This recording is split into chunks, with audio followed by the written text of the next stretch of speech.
Hello la team, comment ça va? Comment ça va, Capet? Bah, écoute, ça va même plutôt bien. On a l'impression que ça va un peu mieux sur les marchés. Je ne veux pas parler trop vite, mais les nouvelles sont plutôt bonnes. Il se passe des choses. Et nous, niveau tournage de la série de vidéos sur la sécurité, ça avance aussi. Donc on va pouvoir dérouler sur la chaîne de Coin Academy. Donc plutôt cool. Et toi, comment ça se passe, Léo? Fatigué, fatigué, la semaine Ouais. a été longue, beaucoup de taf. Voilà, ça demande pas mal des efforts d'être à jour sur tout, de gérer Khan Academy, Ouais. de build à côté, etc. Donc beaucoup de taf, mais beaucoup de choses positives et surtout rassuré par rapport au marché, qui Mhm. la semaine dernière était un peu inquiétant à Fluent. mes yeux parce Mm. qu'on pouvait se diriger vers quelque chose d'un peu plus chiant, quoi. Et en cours de route, on a eu Trump qui globalement a dit ouais, on veut plus trop la guerre, arrêtez les opérations militaires, we are so back. Ouais. Puis en même Ouais. temps, qui est en mode on n'exclut pas. Enfin, c'est difficilement lisible, mais en tout cas, ce que ça montre, c'est que le marché actuellement s'en bat les couilles puisque le S&P a fait un nouveau all-time high en Mm. dollars. En euros, c'est pas le cas. Et on pourra même en parler un petit peu après, la différence de performance du S&P entre la cotation euro et la cotation dollar est assez gigantesque. Ok. Et je m'en Je suis savais encore pas. plus rendu compte en achetant le dip avec des indices UCITS, etc., où globalement tu achètes en euros. La performance n'est pas du tout la même. Donc ça, c'était assez intéressant de le noter parce que c'est pas quelque chose que j'ai ultra intégré jusqu'à maintenant. Enfin, je m'attendais pas à une telle surperformance de l'euro. Et sinon, pour le reste du marché, bah voilà, BTC qui reprend des couleurs. J'ai vu qu'il y a quelques altcoins qui ont rebondi, mais c'est pas que je m'en fous, mais c'est pas le C'est principal. pas suffisant. Disons que c'est pas suffisant. C'est un bon C'est début, ça nécessite bah, plus de temps, on va dire. si tu regardes les top performers de la semaine, c'est juste qu'ils reviennent de loin, quoi. Bah, c'est Enfin, ça, tout à fait. ils ont juste dégueulé pendant des mois et des mois. Et maintenant, ils rebondissent, mais ils rebondissent fortement parce que c'est des altcoins qui sont peu capitalisés. Ça donne pas pour autant des méga confirmations sur les altcoins. Enfin, ça me donne pas ultra nécessairement envie de me positionner non plus sur les altcoins pour l'instant. Donc voilà, toujours. Du coup, j'ai repris de l'exposition sur BTC parce que j'avais un short. J'ai coupé ce short là. Qui me permettait de couvrir mes backspots sur BTC. Et ensuite, j'ai repris de l'exposition sur Hype, tout simplement. Donc, Ouais. j'ai racheté ce que j'avais vendu et j'ai même pu en racheter plus parce que j'ai racheté moins cher par rapport à ce que j'ai vendu. Et maintenant, ça semble repartir un petit peu. Donc, on va voir. De toute façon, je pense que ce qui a le plus choqué peut-être les gens cette semaine, c'est que on voit autant les cryptos, enfin autant le S&P performer en dollars et faire un all-time high, VS un BTC qui a fortement rebondi, mais qui ensuite a consolidé, s'est un petit peu calmé. Pour moi, c'était un peu la partie plus étonnante, surtout que le dollar perd énormément contre l'euro, donc ouais. Ouais. Bah, en fait, on reste tatillon, et puis bah, c'est comme d'hab, tu vois. On s'y attendait, mais on a la confirmation, il n'y a pas de baisse des taux pour juillet. Je pense pas qu'on en aura non plus pour août, mais peut-être. On a toujours le cinéma habituel où on a un Trump qui pousse la Fed à baisser ses taux, un Jérôme Powell qui tient bon, mais peut-être que ça va changer. Après, on a un climat macro qui commence à aller un peu mieux du côté, on va dire, israélo-palestinien, où on a eu tout un théâtre où on essaie d'avoir chacun de son côté quelqu'un qui défend son beefsteak, où tu as on va dire le maître suprême de l'Iran qui montre à son peuple qu'il se laisse pas avoir. Du côté israélien, bah, ils disent la même chose, on a gagné. Du côté américain, et bah, on assoit un petit peu sa domination habituelle, donc chacun défend son beefsteak. Mais le but, c'est qu'à terme, on soit dans un climat de paix où personne passe pour un clown. Et c'est ça faire de la politique en fait. Donc ce qu'on peut espérer, c'est que ça aille mieux justement. On a eu une annonce ces dernières 24 heures où on nous parle d'un potentiel cessez-le-feu la semaine prochaine. C'est un potentiel cessez-le-feu, c'est du Trump, c'est habituel. Il dit quelque chose, ça ne veut pas dire que ça va se passer, mais en tout cas la volonté est là, donc on espère que ça va se passer du côté israélo-palestinien, puisque ça enverra des signaux qui sont plutôt positifs au marché. Voilà. Ouais, bah de toute façon, le marché, j'ai l'impression qu'il s'en est vraiment battu les couilles, hein, honnêtement. T'as un S&P qui fait un all-time high en dollars, t'as un BTC qui est proche de son all-time high, etc. Pour des temps de guerre, guerre, Enfin, c'est assez agréable en tant que spéculateur, du moins. Mais après, voilà, franchement, j'ai aucune idée de la suite. J'ai quand même l'impression que les choses sont calmées et que ça a l'air quand même pas mal derrière nous, quoi. Enfin, l'escalade s'est arrêtée. Après, elle a mené quand même à des choses assez folles. Mais ouais, j'ai l'impression que ça s'est bien calmé. Et j'ai surtout l'impression que tout le monde s'en fout des cryptos. Enfin, je regardais les statistiques mais c'est clair. de Coin Academy, par exemple, dernièrement, alors qu'en soi, on est quand même un gros média à l'échelle francophone, du moins. Et on est positionné sur énormément d'articles, énormément de contenu, énormément de requêtes, notamment via les moteurs de recherche et tout le reste. Et ça semble pas nécessairement reprendre, en fait. C'est ça le plus étonnant. C'est qu'on est sur des niveaux d'intérêt qui sont hyper faibles et ça va encore plus dans ma thèse de la crypto, ça devient super... ça devient de plus en plus sérieux, entre guillemets, de plus en plus régulé, de plus en plus institutionnel. Et tant que les retails ne reviennent pas en masse, je pense que ça va être difficile pour tout ce qui est en dehors de Bitcoin et de ce qu'il y a des ETF. Et encore à la rigueur, j'ai vu qu'il y avait dans le Small Talk pas mal de gens qui parlaient des ETF Solana. Je crois qu'il y a des rumeurs d'ETF sur le Pengu aussi. Enfin bref, on a des rumeurs sur... Et même si tu regardes sur Polymarket, genre la probabilité que ces ETF-là soient approuvés sont assez hautes. Mais ETF ne veut pas dire nécessairement demande, quoi. Je pense que c'est ça qu'il faut différencier. On l'a vu dans un premier temps avec Ethereum qui n'a pas eu du tout la même demande que BTC. Donc franchement, moi, je reste pas mal en retrait et je me contente de rester sur, entre guillemets, les valeurs sûres. C'est pareil pour moi. Et voilà, j'ai pas envie de me prendre la tête et tout. Par contre, ce que je farm, c'est Unit, parce que j'ai l'intime conviction que c'est genre le prochain gros truc, quoi. Au moins, si Shell continue d'exister et continue à avoir de l'attraction, etc., je vois mal Unit ne pas être valorisé, être genre un des plus gros trucs, surtout qu'ils vont prendre de plus en plus de place avec le HIP3 qui arrive, qui permettra à n'importe qui de déployer des marchés perp avec la technologie de Hyperliquid et de pouvoir lister, par exemple, des assets TradFi en perp, d'avoir des assets crypto en perp, mais avec des collatéraux différents. Globalement, je pense que ça va débloquer pas mal de choses et Unit va essayer d'en tirer avantage et profit. Et je pense que Unit, ça fait la différence. Après, encore une fois, je vois beaucoup de gens qui parlent du fait de juste déposer des fonds dans Unit, déposer des BTC sur Bitcoin et déposer des BTC sur Hyperliquid, désolé, c'est compliqué, en passant par Unit et juste garder ces BTC-là.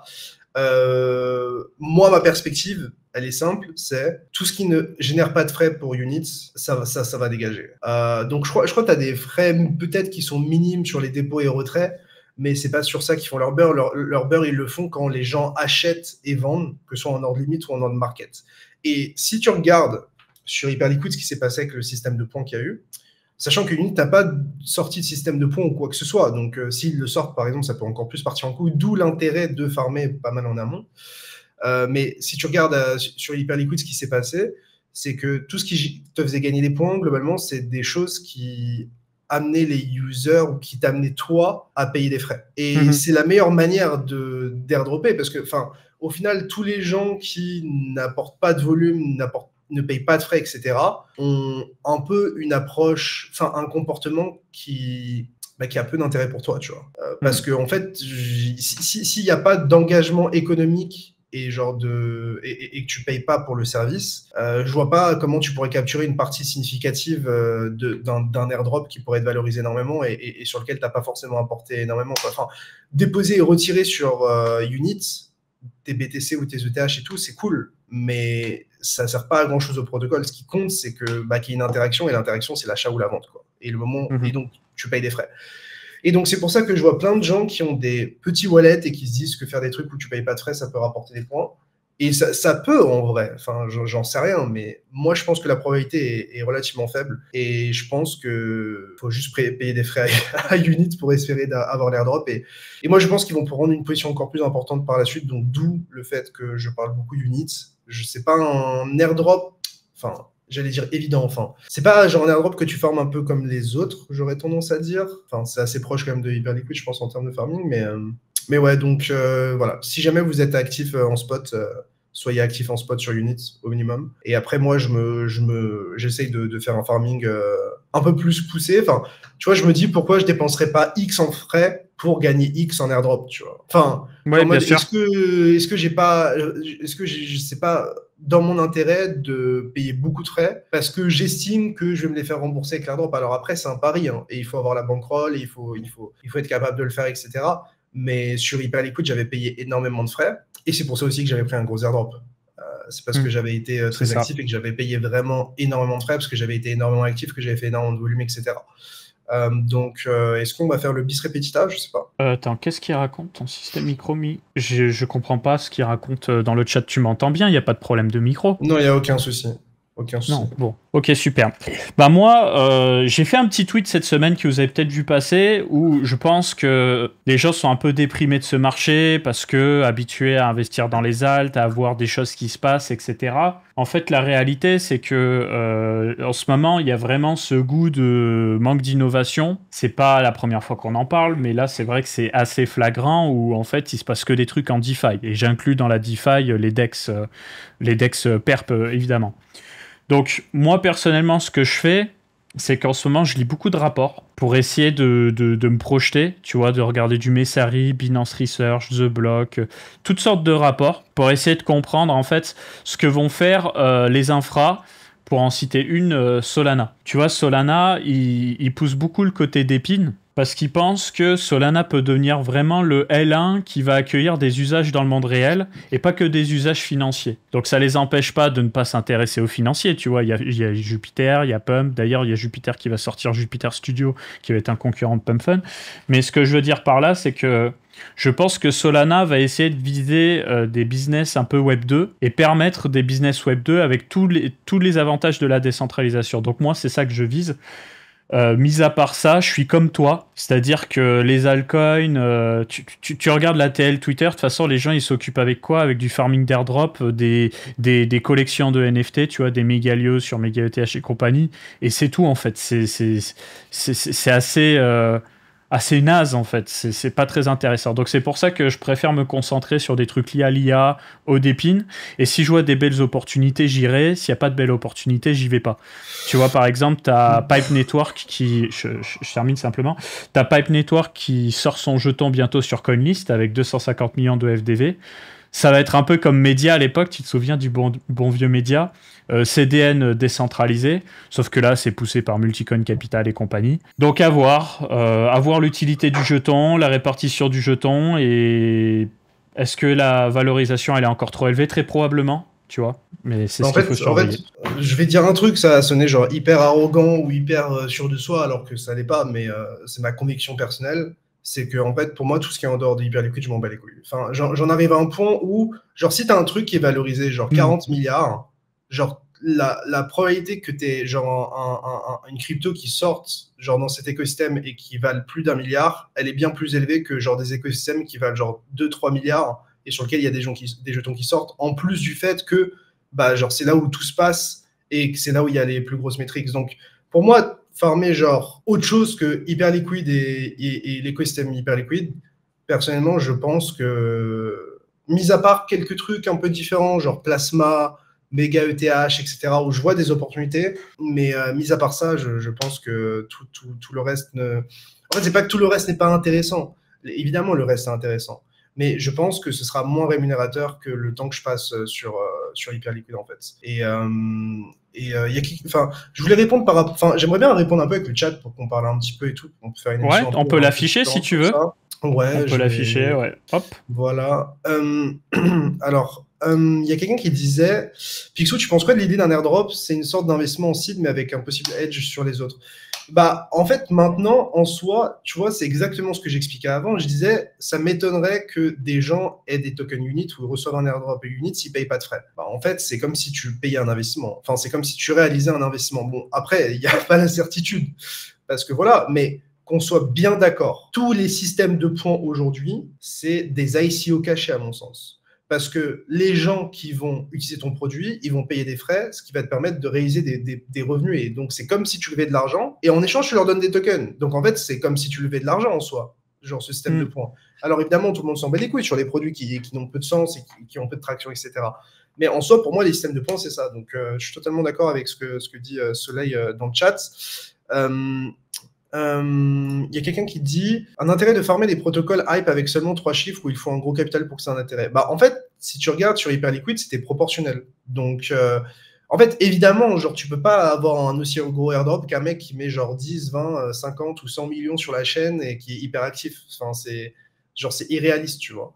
Mais ça n'empêche pas que, genre, si 3 chiffres, entre guillemets, c'est beaucoup pour toi, bah, vu que l'airdrop, il est proportionnel à ton utilisation, ça se peut que l'airdrop soit aussi assez important pour toi.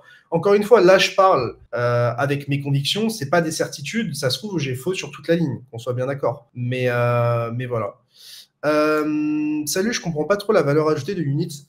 Bah, en gros, Unit, comme on expliquait, genre, toi, quand tu déposes sur Binance aujourd'hui, ou quand tu déposes sur, je sais pas, Coinbase, etc., tu déposes des assets et ensuite tu peux les utiliser sur la plateforme. Bah, Unit, c'est ce service-là, mais pour Hyperliquid. Et derrière, eux, ce qu'ils veulent faire, c'est s'étendre et globalement être la solution de tokenisation de Hyperliquid. Donc, tokeniser la TradFi, tokeniser plus d'actifs qui sont sur d'autres chaînes, le tout en spot et aussi en perp, puisque derrière, ils vont sortir avec le HIP3, qui est donc, comme ce que j'expliquais, un moyen de déployer de nouveaux marchés perp. Donc en gros, ça voudrait dire que, bah, à mon sens, Unit va avoir son propre DEX qui utilisera la technologie d'Hyperliquid. Et en faisant ça, derrière, ils vont proposer grâce au HIP3 des marchés perp. Donc par exemple, s'ils veulent lancer, je sais pas, le pump USDT et pas USDC en perp, ils peuvent, tu vois. Genre, s'ils veulent lancer le pump USDE, ils peuvent le faire. D'ailleurs, Ethena s'intéresse beaucoup à HIP3 et je pense qu'ils vont vouloir déployer quelque chose on top of Hyperliquid avec le HIP3 et le connecter à Converge, qui est leur chaîne. Enfin, je pense qu'ils vont essayer de connecter ces choses-là. Donc c'est ça, Unit. C'est la tokenisation d'assets sur Hyperliquid. Et je pense qu'ils vont faire plus. Je pense pas qu'ils vont s'occuper du HLP, mais c'est possible que ils tokenisent encore plus de solutions et genre même Unit faire un stablecoin, ça m'étonnerait même pas, tu vois. Donc en fait, il y a tellement de narratifs qui pourraient faire grossir la valorisation de Unit et tellement de gens qui ne farment pas assez que je pense que c'est intéressant. Mais Hype n'est pas un asset tokenisé de Unit. Unit actuellement, c'est que BTC, Ether, Sol, Fortcoin. Là, ils vont lancer Pump dès qu'il sera disponible partout. Et ensuite, il y aura les produits dérivés, ensuite, il y aura la TradFi, il y aura plein de choses. Donc en gros, Unit, c'est genre une surcouche de Hyperliquid qui s'intègre aussi à Hyperliquid et qui permet aux utilisateurs de trader plus d'actifs spots et bientôt de trader plus de marchés perp, pour faire très simple. J'ai une question pour toi, Léo. Au sujet de la tokenisation, on va dire TradFi, ça se passerait sur Unit ou ce serait en natif sur Hyperliquid? Si demain tu dois avoir des actions ou je sais pas, des métaux précieux ou des matières premières, ça se passerait où?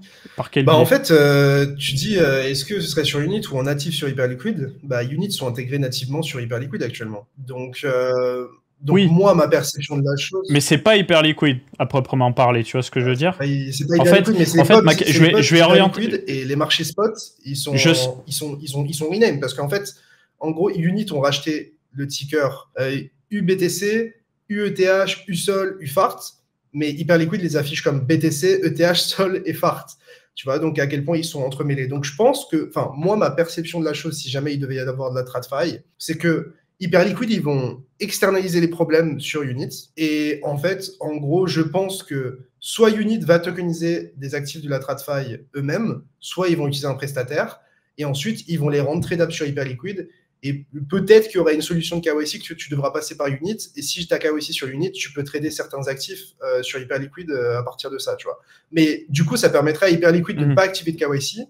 Mais si les gens veulent trader des actifs qui sont tokenisés style TradFi, et ben en fait, en gros, ils iraient s'identifier ce KYC peut-être quelque part. Après, c'est pas trop dans la DA et dans l'ethos Hyperliquid et Unit, mais il parlait énormément de TradFi et on ne pourra pas ajouter, à mon sens, de la TradFi sans qu'il y ait un KYC à un moment. Donc, pour moi, c'est la solution la plus probable. Ce que je repose ma question, j'ai lu un article de Syncracy sur Hyperliquid qui date de mars, où, j'aurais aimé le lire plus tôt d'ailleurs, où la thèse, c'est le tokenize everything et aller au-delà de la crypto. Et je pense que de toute façon, si on veut faire grossir la capitalisation d'Hyperliquid, c'est ça qu'il faut viser. D'ailleurs, on le voit même sur les bourses centralisées, tout le monde veut aller au-delà de la crypto. Et dans l'article que j'ai lu, ce qui est intéressant, c'est de dire l'erreur, entre parenthèses, d'un Ethereum ou d'un Solana, c'est que dès que tu as un gros protocole qui se construit en surcouche d'Ethereum ou Solana, il y a toujours le risque que ce protocole dise « bah je vous lâche ». Et je fais mon propre layer 1, je fais mon propre truc à part. Donc en fait, il cannibalise le layer 1.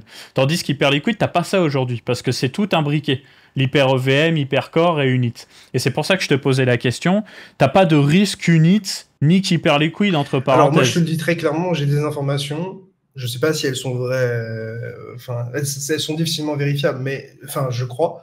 Mais je crois que le founder de Unit a des dizaines de millions, voire des centaines de millions de dollars en hype. Donc, je vois pas l'intérêt de niquer Hyperliquid, quoi. En plus du fait que Hyperliquid, c'est leur pote, ils se sont fait intégrer nativement dans Hyperliquid. Enfin, en gros, s'ils niquaient Hyperliquid, tout le monde leur tournerait le dos, à mon sens.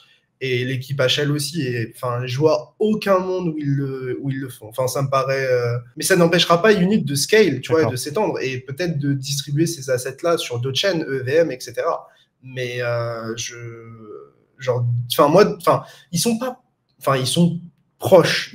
Enfin, de ce que j'ai compris, ils sont pas genre ultra potes, mais ils sont vus une ou plusieurs fois dans la vraie vie. Et dans tous les cas, pour que Jeff et Hyperliquid les intègrent nativement, c'est-à-dire qu'ils ont un niveau de confiance en eux qui est hyper élevé.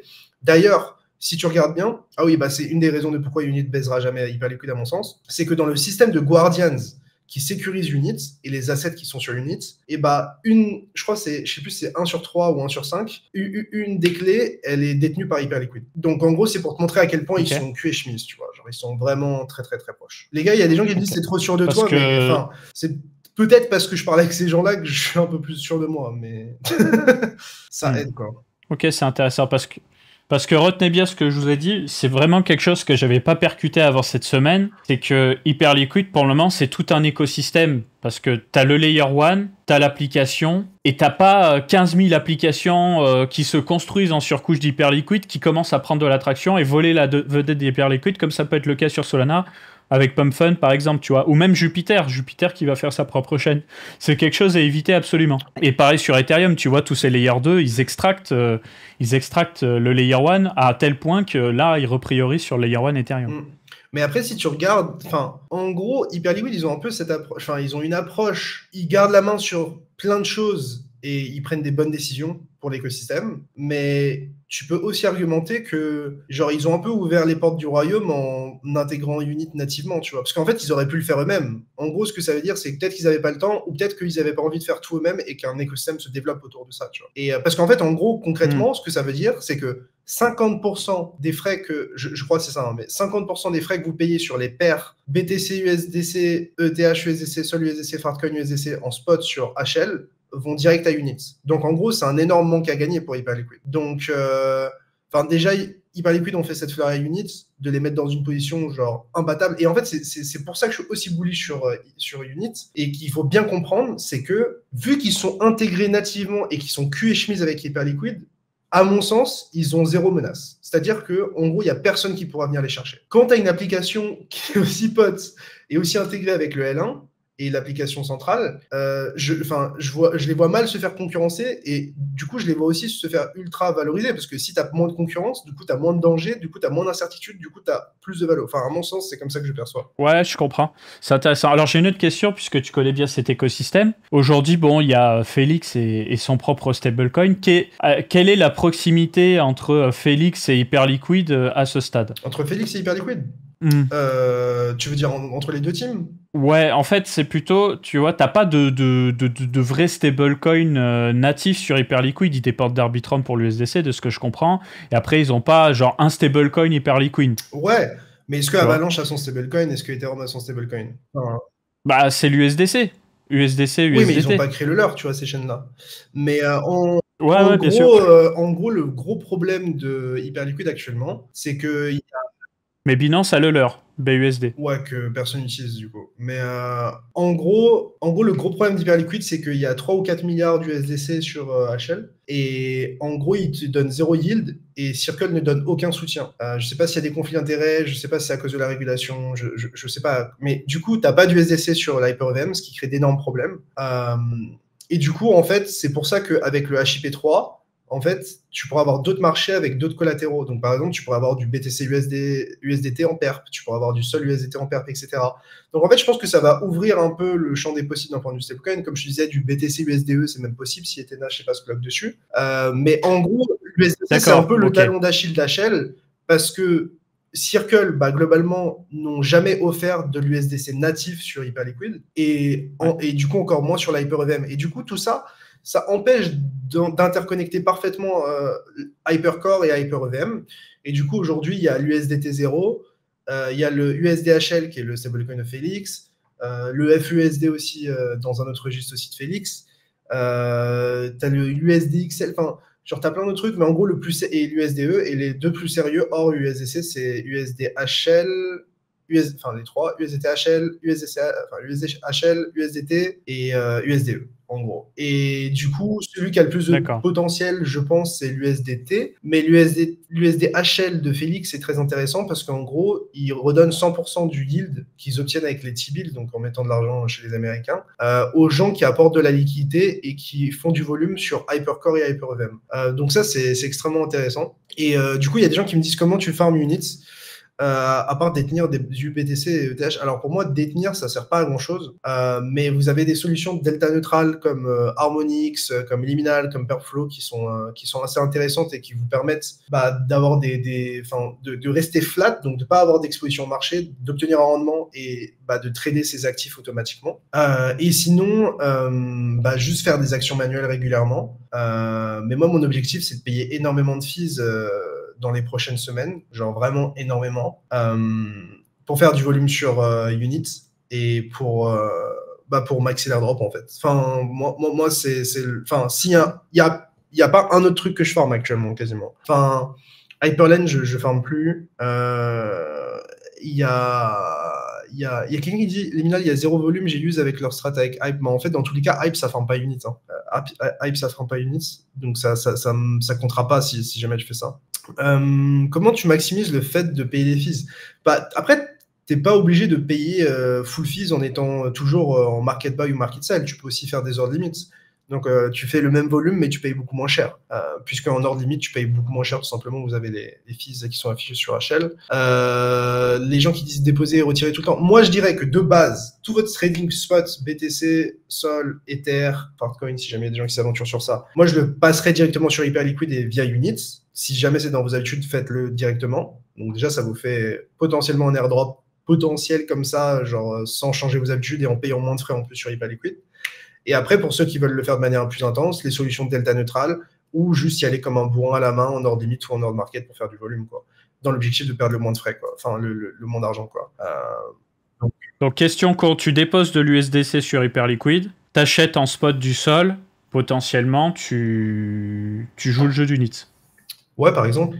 À chaque fois, en gros, c'est placer des trades sur des assets que Unit a sur Hyperliquid. En gros, c'est aussi simple que ça. En spot, ok. Donc sur le marché HyperEVM, je dégagerais BTC, même, je pense. ETH. Enfin, genre Unit, je les vois. Enfin, je crois pas qu'ils ont relayé. Enfin, ils ont relayé un petit peu de choses, mais je pense que la manière la plus certaine de farmer Unit, c'est via Hypercore, donc directement sur le site hyperliquid.xyz. Sur l'interface officielle, ouais. Plutôt que sur le VM. Genre, c'est possible qu'il y ait un airdrop sur le VM, mais pour moi, c'est beaucoup plus incertain parce que c'est beaucoup plus compliqué, tu vois. Genre, enfin, Unit, ils prennent pas de fees, tu vois, sur les assets qui sont sur le VM. Genre, quand tu mets tes BTC sur Hyperswap, de ma compréhension, Unit touche 0, à part si, en étant sur l'HyperEVM, ça génère des transactions sur Hypercore. Donc, ce que ça veut dire, c'est que autant passer par Hypercore, donc autant passer par le site officiel de Hyperliquid et trader des assets spot dessus. Enfin, moi, c'est ce que je ferais. On parle des concurrents. Alors, si jamais l'idée vous vient de farmer les concurrents, Sachez que sur le site Coin Academy, vous tapez Coin Academy airdrop, on a fait des tutos airdrop sur Paradex et sur Extended, je crois, qui sont pour moi les plus sérieux. Il y a Lighter aussi qui est intéressant, mais voilà, si jamais vous voulez vous placer, je mets ça ici. c'est dans la catégorie airdrop. Vous pouvez cliquer sur les airdrops à venir ou genre airdrop ici. Et du coup, vous avez tout. Vous avez Paradex, vous avez Extended, vous avez Lighter, vous avez même Unit. Là, on voit pas la page. Ah ouais? Ah, excuse-moi. Là, c'est mon nom. Pas de souci. Donc, ouais, Paradex, ouais, bon. Extended, qui sont 2 DEX qui sont sur Starknet, de ce que j'ai compris. La stack Starknet. Lighter, je sais plus, je crois pas c'est sur Starknet Lighter, si. Non, c'est un ZK, c'est un layer de ZK fait sur mesure. Et du coup, après, il y a Unit aussi. Et voilà. Et aussi, alors, j'en ai pas parlé, mais. Mets-le dans le chat d'ailleurs, ouais, le lien. Je vais mettre ça, bien vu. Un autre truc aussi et je vous le mets dans la description. Qui est arrivé sur attends, je vais essayer de checker un truc et je te montre mon écran si c'est safe. Pas de souci, fermé airdrop. Tac. Paradex, Extended, Unit, hop. Lighter. Ok. En sachant que Lighter, il n'y a pas de frais. Hein. Si jamais la plateforme, pour le moment, il n'y a aucun frais. Donc je sais même pas si c'est utile de l'utiliser pour farmer un airdrop. Ouais. Mais voilà. Je vous montre ça parce que c'est un truc qui a attisé ma curiosité et parce que pour moi, genre c'est un moyen de faire du heal, mais pour moi c'est aussi un moyen de faire exploser l'hyper-EVM. Enfin, exploser négativement, en mode genre la tuer, quoi. En gros, ce qui se passe, c'est que genre par exemple sur Ethereum, tu as Lido et Lido il t'offre un LST. Donc une version staked d'Ethereum, mais liquide, ok. Donc sur Hyperliquid, l'équivalent, enfin sur l'hyper-EVM, c'est le WST Hype, ok, qui est fait par staked-hype.fi, je crois. Et la boîte derrière, c'est Thunderhead, et c'est des mecs qui sont sur HL depuis le tout début et qui sont énormes, en gros. Et en fait, Hyperland et Hyperfi ont sorti des systèmes de bookling, en gros, pour t'expliquer. Je ne sais pas si vous êtes familier avec le e-mode sur le lending borrowing, mais en gros, le e-mode, c'est un truc qui te permet d'emprunter beaucoup plus par rapport à ce que tu pourrais emprunter normalement. C'est-à-dire que, je sais pas, d'habitude, tu mets un BTC, tu vas peut-être pouvoir emprunter, je sais pas, 50, 60, 70% de sa valeur, mais pas plus, quoi. On est d'accord. Le e-mode, ça te permet d'emprunter jusqu'à 90% de la valeur. Mais ça, le e-mode, tu peux l'activer que sur des actifs qui sont corrélés, du style USDT, USDC, j'en sais rien, USDE, SUSDE. Mais tu peux le faire aussi sur le Wrap Staked Hype. Et du coup, en gros, ils ont sorti une version qui te permet d'emprunter, enfin de faire une boucle genre x4. Donc tu peux te retrouver avec, je sais pas, moi par exemple j'avais déposé pour la science, 10 000 balles de hype, et en gros ces 10 000 balles de hype m'ont permis au final de boucler et de lender pour 30 ou 40 000 dollars de hype, et emprunter genre 30 ou 35 000, genre un truc de fou, quoi. Donc en fait, tout ça crée une sorte de demande artificielle qui est en train de faire gonfler énormément les marchés sur Hyperland et Hyperfi, parce qu'en fait, globalement, on boucle et genre, enfin, vous connaissez le système de booking, quoi. Du coup, tu augmentes énormément le risque, mais comme le dit quelqu'un dans le chat, ça sent un peu la bulle, dans le sens où, en fait, ta boucle, elle va bien, mais le risque, c'est pas que le hype, il dépègue. Le hype, il va jamais dépéguer. C'est le hype. Mais le risque, c'est que ton staked hype, donc ta version liquide, elle dépègue. Et donc, si cette version liquide du staked hype dépègue, et bien à ce moment-là, du coup, genre ton L factor il baisse et probablement tu te fais liquider si tu as bouclé trop. Le problème, c'est que sur Hyperfi et sur Hyperland, la majorité des marchés en ce moment qui sont en train de se développer, c'est sur ça. Et donc en fait, les gens sont en train de se bagarrer pour avoir entre 6 et 9% de yield sur Hype, mais genre le risque sous-jacent, c'est que le Wrap Staked Hype dump. Et donc, en fait, moi, ce que je me demande, moi, j'en ai parlé directement avec le founder de Hyperland, avec les gars d'Hyperfi et tout, enfin bref, pour bien comprendre la situation, mais je comprends bien la situation et ils en sont conscients, ce qui est assez étonnant. En gros, c'est si jamais il y a un acteur qui est en gros, imaginons là, ça part de plus en plus en couille. Donc, il y a des gens qui loupent de plus en plus, etc. Et s'il y a un acteur sophistiqué du style CZ ou Binance qui arrive et qui disent, nous, maintenant, on veut faire dépeg le Wrap Staked Hype, et en fait, ça pourrait créer genre énormément de liquidation et je suis pas sûr que Hyperland et Hyperfy soient en capacité de liquider ces positions, donc ça créerait énormément de bad debt et en gros ça pourrait emmener les protocoles à zéro. Et ça pourrait enculer toute l'Hyper-EVM parce que les gens qui m'ont mis leur hype dedans pourraient tout simplement se faire liquider quoi. Donc genre ça c'est un peu la nouveauté qui est intéressante et qui est safe si tu mets pas trop de levier et qui te donne plus de yield sur tes hypes, mais qui à mon sens peut amener genre des choses assez dramatiques. Donc vraiment curieux de voir le développement de tout ça, mais ça c'est le genre de truc qui me fait pas trop kiffer. Donc typiquement par exemple là imaginons je boucle en x4, et ben en gros genre la version stakée de Hype elle me donne genre 2,30, sauf que je la boucle, donc ça me donne 9%. Et le fait d'emprunter, ça me coûte pas cher, ça me coûte 2%. Donc 9 moins 2, t'es à 6 et quelques. Donc ça, c'est le nouveau truc un peu qui peut faire partir la chaîne en couille, lui faire gagner beaucoup de TVL, beaucoup de traction, mais qui, à mon sens, peut la mettre en extrême danger. Et je suis curieux de voir s'il y a des gens qui vont en parler ou pas, parce que ça peut stressant. Enfin, en tant que personne qui aime l'écosystème, je trouve ça stressant. Donc pour la science, j'ai bouclé pour tester, pour voir exactement comment ça fonctionne. Mais voilà, c'est un truc, je pense, qui peut... Enfin, en fait, le problème, c'est que, genre, si jamais vous n'êtes même pas en si gros levier et que vous ne faites pas liquider, mais que tous les autres se font liquider, genre, est-ce que, genre, il peut y avoir une socialized loss ou quoi? Enfin, après, Hyperland, c'est un fork de AAV, je crois. Enfin, je sais plus. Pas du tout. Mais ouais. En tout cas, à surveiller tout ça. Je sais pas si des gens ont vu ça passer dans le chat, mais voilà. Et il y a globalement Harmonix qui font la même chose, qui font du delta neutral et qui se sont aventurés sur ça, qui offrent genre, je crois, du 7 ou 9% de yield sur le hype, mais globalement, c'est bouclé. Et moi, on me dit que théoriquement, le risque, il est de zéro, mais le problème, c'est si jamais ça dépeg. Alors, par contre, d'un point de vue depegging, en gros, genre, c'est géré avec... parce qu'en fait, c'est au niveau du staked hype, enfin, la version liquide du hype staké.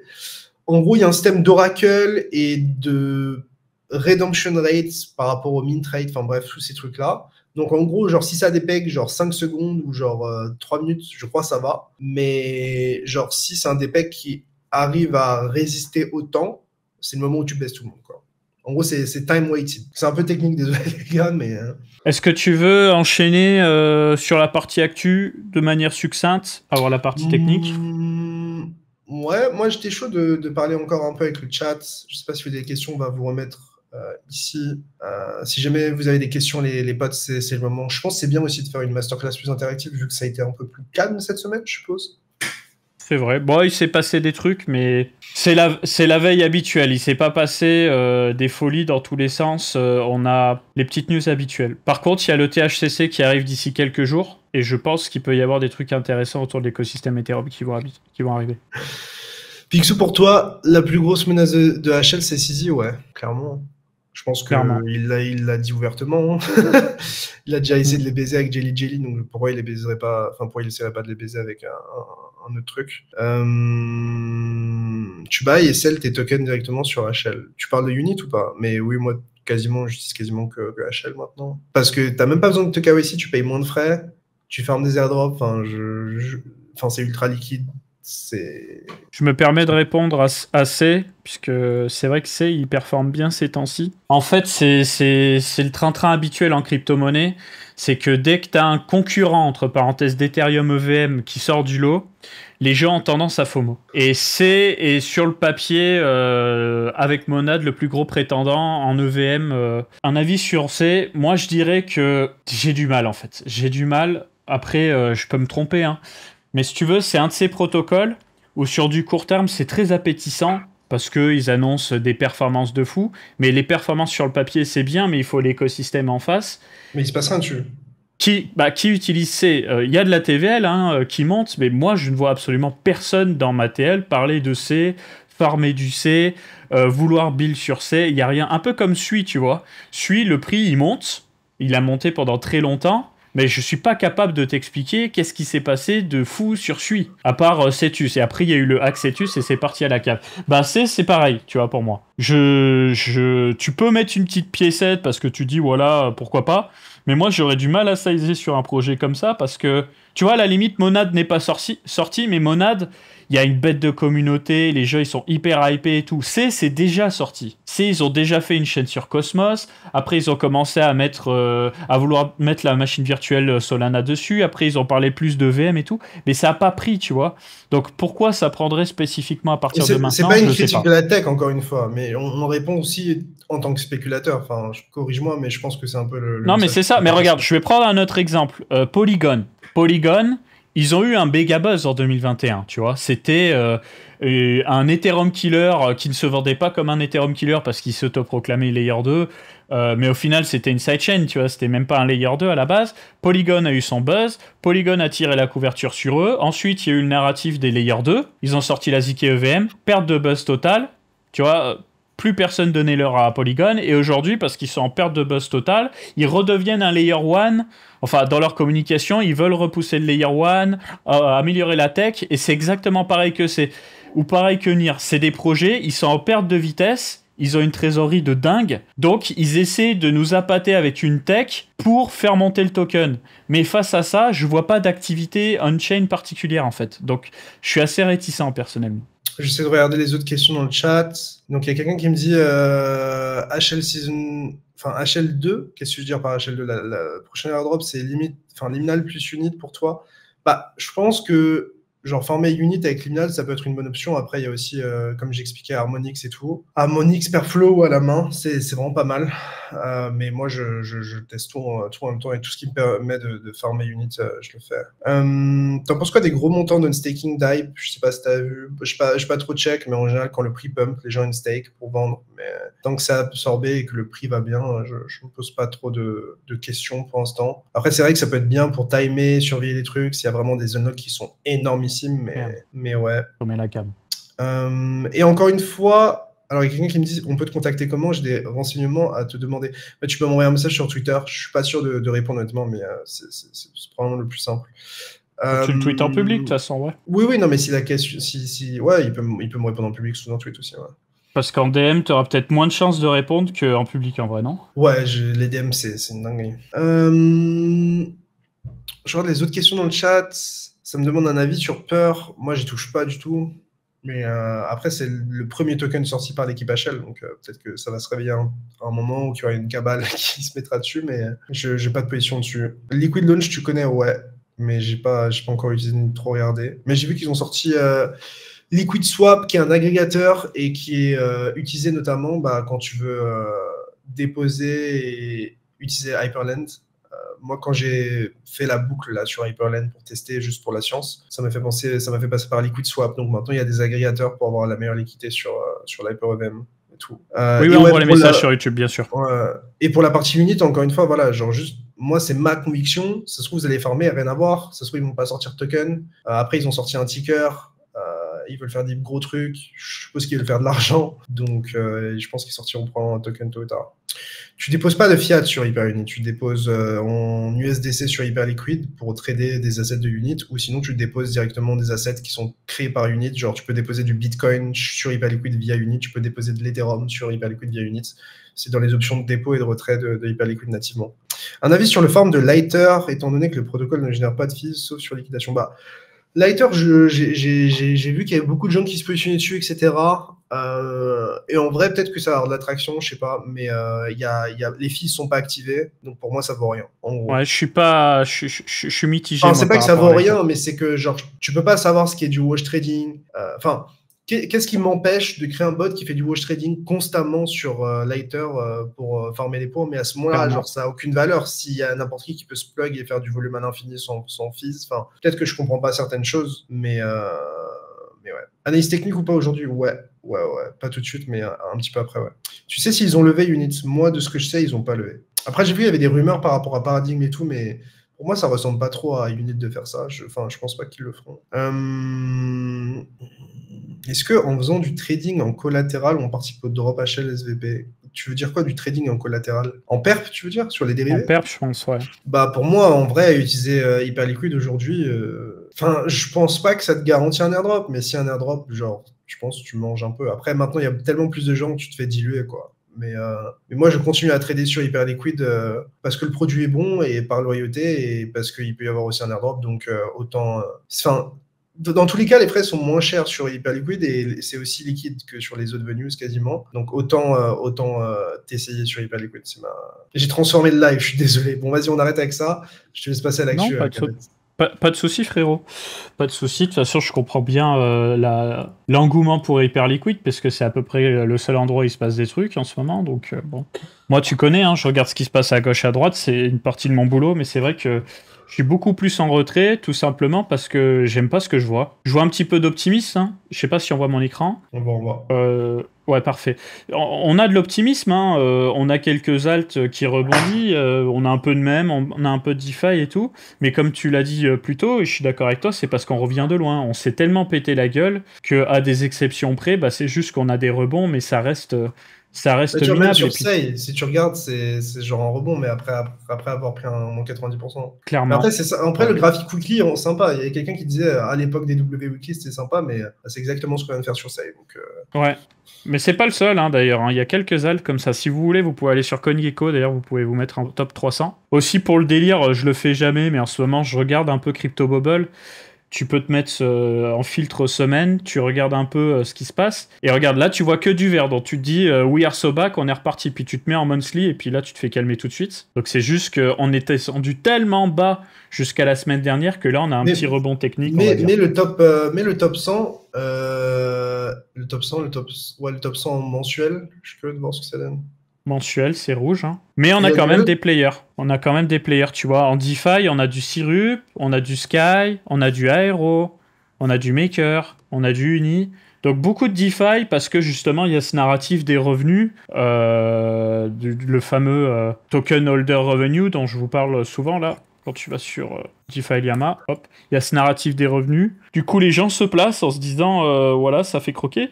Surtout qu'à chaque fois, il y a des trucs intéressants. T'as un peu de buyback sur AV, t'as du buyback sur Sky. Syrup, je maîtrise pas assez, mais on a un article fondamental qui arrive. Aero, il me semble que le supply du jeton est assez bien réparti, qu'il y a de l'activité on-chain. Donc en fait, Aero, c'est le bêta play du layer 2 Base. Donc c'est pour ça, les gens se disent Base, Coinbase, Aero. J'en parlais, ouais. Mais Ouais. surtout quand il parlait de tokeniser plein de trucs sur Base et tout, donc il y a beaucoup de choses qui passeraient probablement par Aerodrome, je suppose. Et après, Aerodrome, ça a l'air bien foutu, donc... Ouais, mais Aerodrome, c'est un fork ou genre c'est from scratch? Il me semble que c'est un fork d'Uniswap, si je dis pas de bêtises.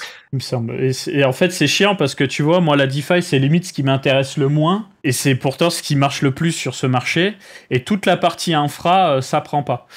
Et on fera un point sur la partie infra parce que il se passe des trucs intéressants et je sais pas si ça prendra bien, mais il y a moyen que ça bouge un petit peu. Donc, alors, on attaque par l'actualité. Oui, pardon. J'ai vu ton message. Enfin, il y a un mec qui me demandait mon avis sincère sur Paradex avec Paradigm qui a investi chez eux et leurs milliards de volume quotidien. Honnêtement, j'ai pas un avis développé parce que j'ai pas une expérience développée par rapport à Paradex. J'ai pas assez testé, j'ai pas assez research, mais en fait, je suis curieux de voir s'il y a genre un truc mieux que sur Hyperliquid, genre vraiment premier degré. Genre, est-ce qu'il y a un truc qui est mieux sur Hyperliquid et qui vaut le coup d'aller dessus, genre? Ça, c'est la techno ZK, donc ça va être le côté privacy si tu veux pas que tout se passe de manière transparente on-chain. C'est ça l'argument principal. Autant mettre un ZK on top of Hyperliquid, parce que, en vrai, mais ça, les gens qui trade, le problème, c'est pas, je pense, la privacy, le problème, c'est la liquidité. Hein. Bien sûr, mais après, il peut y avoir une demande pour la privacy. Bah, après, honnêtement, genre, je pense qu'il y a une demande pour la privacy, mais j'ai un peu l'impression que CZ crée une narrative et qu'il se fout un peu de notre gueule, dans le sens où bah, les gens jusqu'à maintenant échangent sur Uniswap, sur Jupiter, sur tout ce que tu veux. Il n'y a pas de privacy, ça a fait chier personne. Et là, d'un coup, ils nous inventent cette narrative de privacy. Ok. Enfin, genre, en mode plus de privacy, tant mieux, mais en fait, cette narrative, vu qu'elle vient de CZ dernièrement, genre, elle me semble tellement fausse, genre, enfin... Tu vois ce que je veux dire? Enfin, elle semble genre grave détournée. Enfin, je sais pas comment t'expliquer ça. Ouais, alors moi, je vais te dire, je le vois différemment. C'est même pas une question de CZ, c'est regarde. Monero, c'est Bitcoin avec de la privacy. Et qui c'est qui gagne? C'est Bitcoin ou c'est Monero? Est-ce que la blockchain, finalement, c'est pas la transparence, tu vois? Parce que ça fait 8 ans qu'on... transparence qui est prouvable. enfin, c'est la privacy qui te permet d'avoir une sorte de preuve, etc. Donc, enfin, genre, t'as quand même beaucoup de choses qui sont, enfin, ça reste transparent. C'est genre. Ouais, non, mais c'est des pseudonymes sur Bitcoin, mais t'as pas de privacy, tu vois, les entrées, les sorties, tu peux tout surveiller, tu vois, et c'est pareil sur Hyperliquid, tu vois, tout est on-chain, t'as pas de matching engine off-chain, le block time il est suffisamment bas, donc t'as pas vraiment d'attaque sandwich, de MEV, de trucs bizarres comme ça sur Hyperliquid, et ça se passe très bien, donc l'argument de la privacy, pour moi, c'est pas the best argument. En fait, actuellement, ce qui fait que Paradex, ça le vend en poupe, c'est qu'en fait, ils prennent un petit peu le buzz de DYDX, parce que DYDX, ils avaient utilisé la stack Starknet, ils sont partis sur Cosmos. Au final, sur Cosmos, ils patinent, entre parenthèses, tu vois. Et Paradex, bah, ils restent sur la tech Starknet, et le produit fonctionne plutôt bien. Maintenant, la question qui se pose, c'est est-ce que une fois que le airdrop il va passer sur Paradex, donc dans les semaines qui arrivent, est-ce que les gens vont utiliser Paradex? Et ça, j'ai pas la réponse. Même chose pour Extended. Hein. En fait, c'est simple. Si tu l'as avec Paradigm, tu pourras jamais redonner 93 ou 97% de tes revenus à tes users via du buyback. Enfin, ça peu probable. Je crois que tu as 57% du supply pour la commu, un truc comme ça. 57. Ouais, ok. Donc c'est moins bien sur tous les points pour l'instant. Okay. C'est moins bien sur pas mal de points, tout à fait. Maintenant, faut pas fade, hein. Moi je regarde, mais c'est vrai que c'est difficile de faire le nombre à l'Hyperliquid. Hein. C'est... Bah en fait, le truc c'est que genre, c'est valorisé trop. Mais en plus de ça, genre Hyperliquid, il y a la Hyper EVM, genre c'est un L1, ils ont leur EVM aussi à côté, genre ils ont plein de trucs. Genre en fait, en gros, tout le monde voit que ça marche et c'est normal qu'il y ait de la concurrence et genre en vrai, c'est possible qu'il y ait de la concurrence parce que ça va juste pousser et tirer Hyperliquid vers le haut. Mais c'est genre juste que moi, je sais pas, je pense qu'il y a plus d'argent. Je pense que l'airdrop de Unit sera plus gros que celui de Paradex, tu vois. Ok. Genre, c'est fou de dire ça, hein, mais moi, dans ma tête actuellement, c'est ça. Genre, en gros, moi, je vois un airdrop, je vois Unit valorisé à 1 milliard. Genre, je dirais entre 800 millions et 2 milliards. Genre, s'ils font vraiment les choses super bien et que c'est pas lancé maintenant, mais que c'est lancé peut-être dans 6 mois ou un an et demi, j'en sais rien. Mais je suis pas sûr que Paradex, on arrive sur ça, quoi. Paradex, ils vont faire 600 M de valo, je pense. Entre 600 M et 1 milliard de valo, je dirais. Allez, on attaque l'actualité. Donc, je suis désolé, la cam qui se coupe. Bon, ouais, je sais, elle a trop chaud. Bon, bref. On fait ça en la cam quelques temps, le temps que ça déchauffe.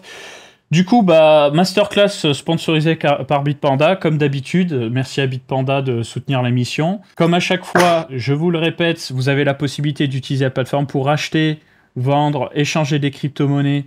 Vous avez une partie simple sur mobile et sur le web pour pouvoir faire du DCA, faire des achats actifs, etc. Vous avez différents boutons, la possibilité de mettre du coup un plan épargne, la possibilité de staker, même si vous aurez forcément des taux qui sont inférieurs à ce que si vous le faisiez on-chain, mais vous avez le côté pratique de le faire directement sur la plateforme Bitpanda. La plateforme Bitpanda Fusion qui vous permet de faire du trading avec des frais moindres que ce que vous pouvez trouver sur la majeure partie des plateformes.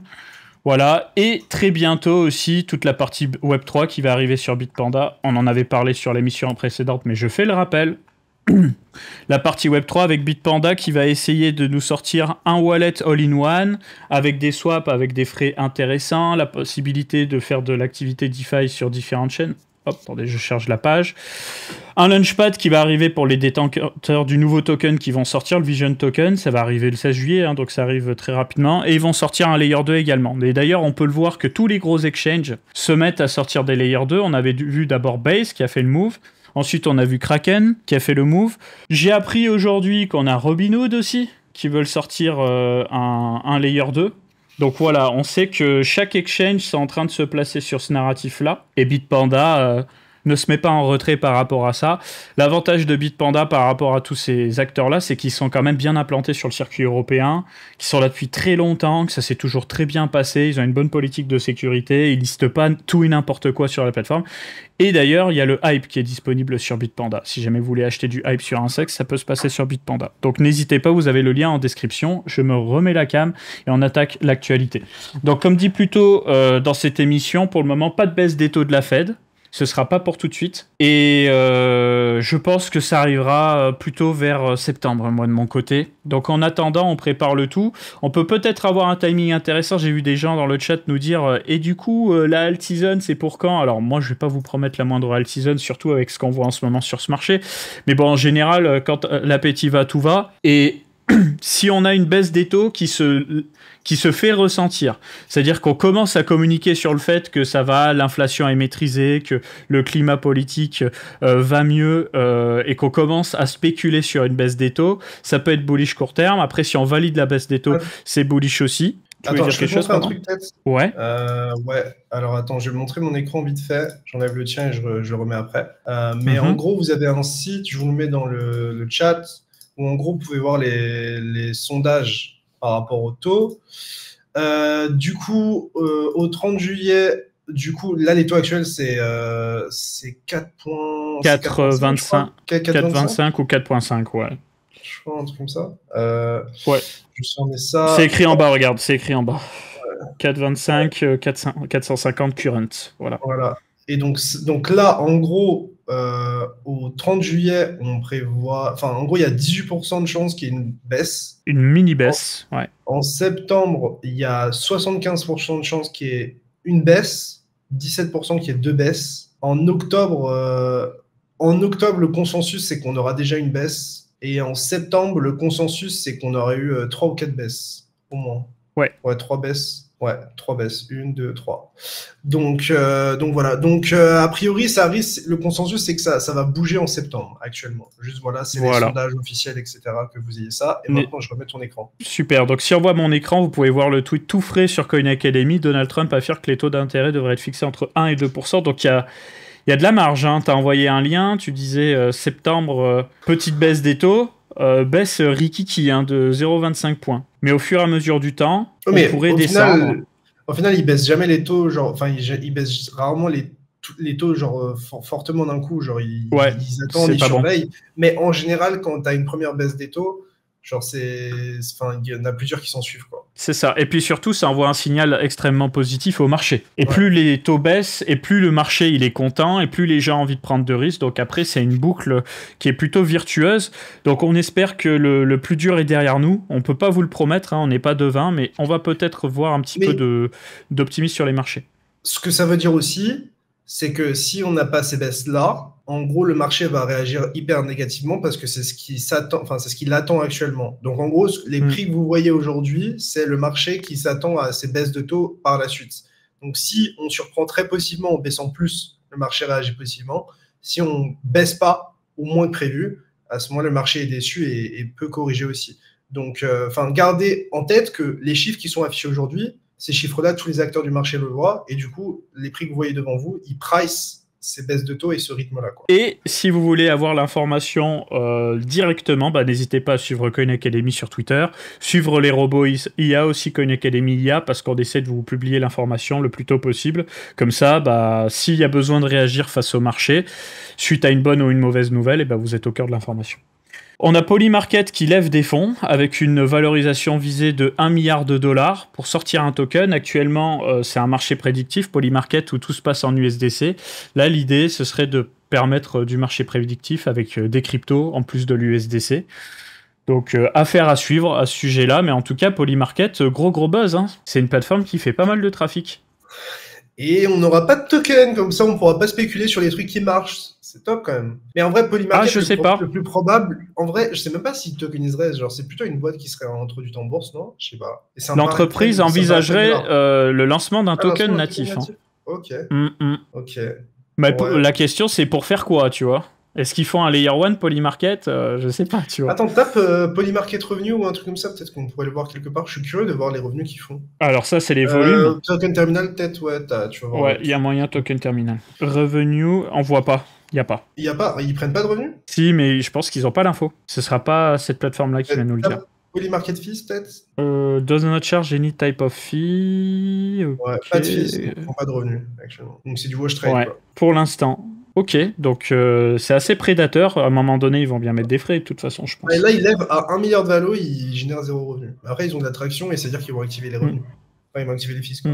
Ledger dévoile sa nouvelle recovery key. Alors ça, vous l'avez peut-être vu passer. On va faire très court et efficace sur ce sujet. L'idée, c'est d'avoir une espèce de carte magnétique avec une puce de sécurité que vous allez coller derrière votre appareil Ledger, donc soit Ledger Stax, soit Ledger Flex, donc ça fonctionnera pas avec les bons vieux Ledger Nano S Plus et Nano X.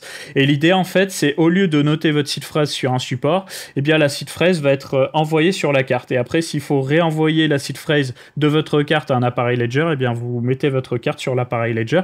En fait, c'est un petit peu la stratégie Tangame, mais adaptée à Ledger. Alors pour le moment, on a peu d'infos à ce sujet-là. On sait pas quand ça sort, on sait pas à quel prix ça sort, mais en tout cas, ce qu'il faut retenir, c'est qu'ils avaient sorti un premier produit qui s'appelle Ledger Recover qui avait fait couler beaucoup d'encre parce que les gens n'étaient pas OK avec le fait d'avoir une seed qui est fragmentée et qui est stockée sur des serveurs cloud. Là, pour le coup, c'est du full open source et c'est du full local.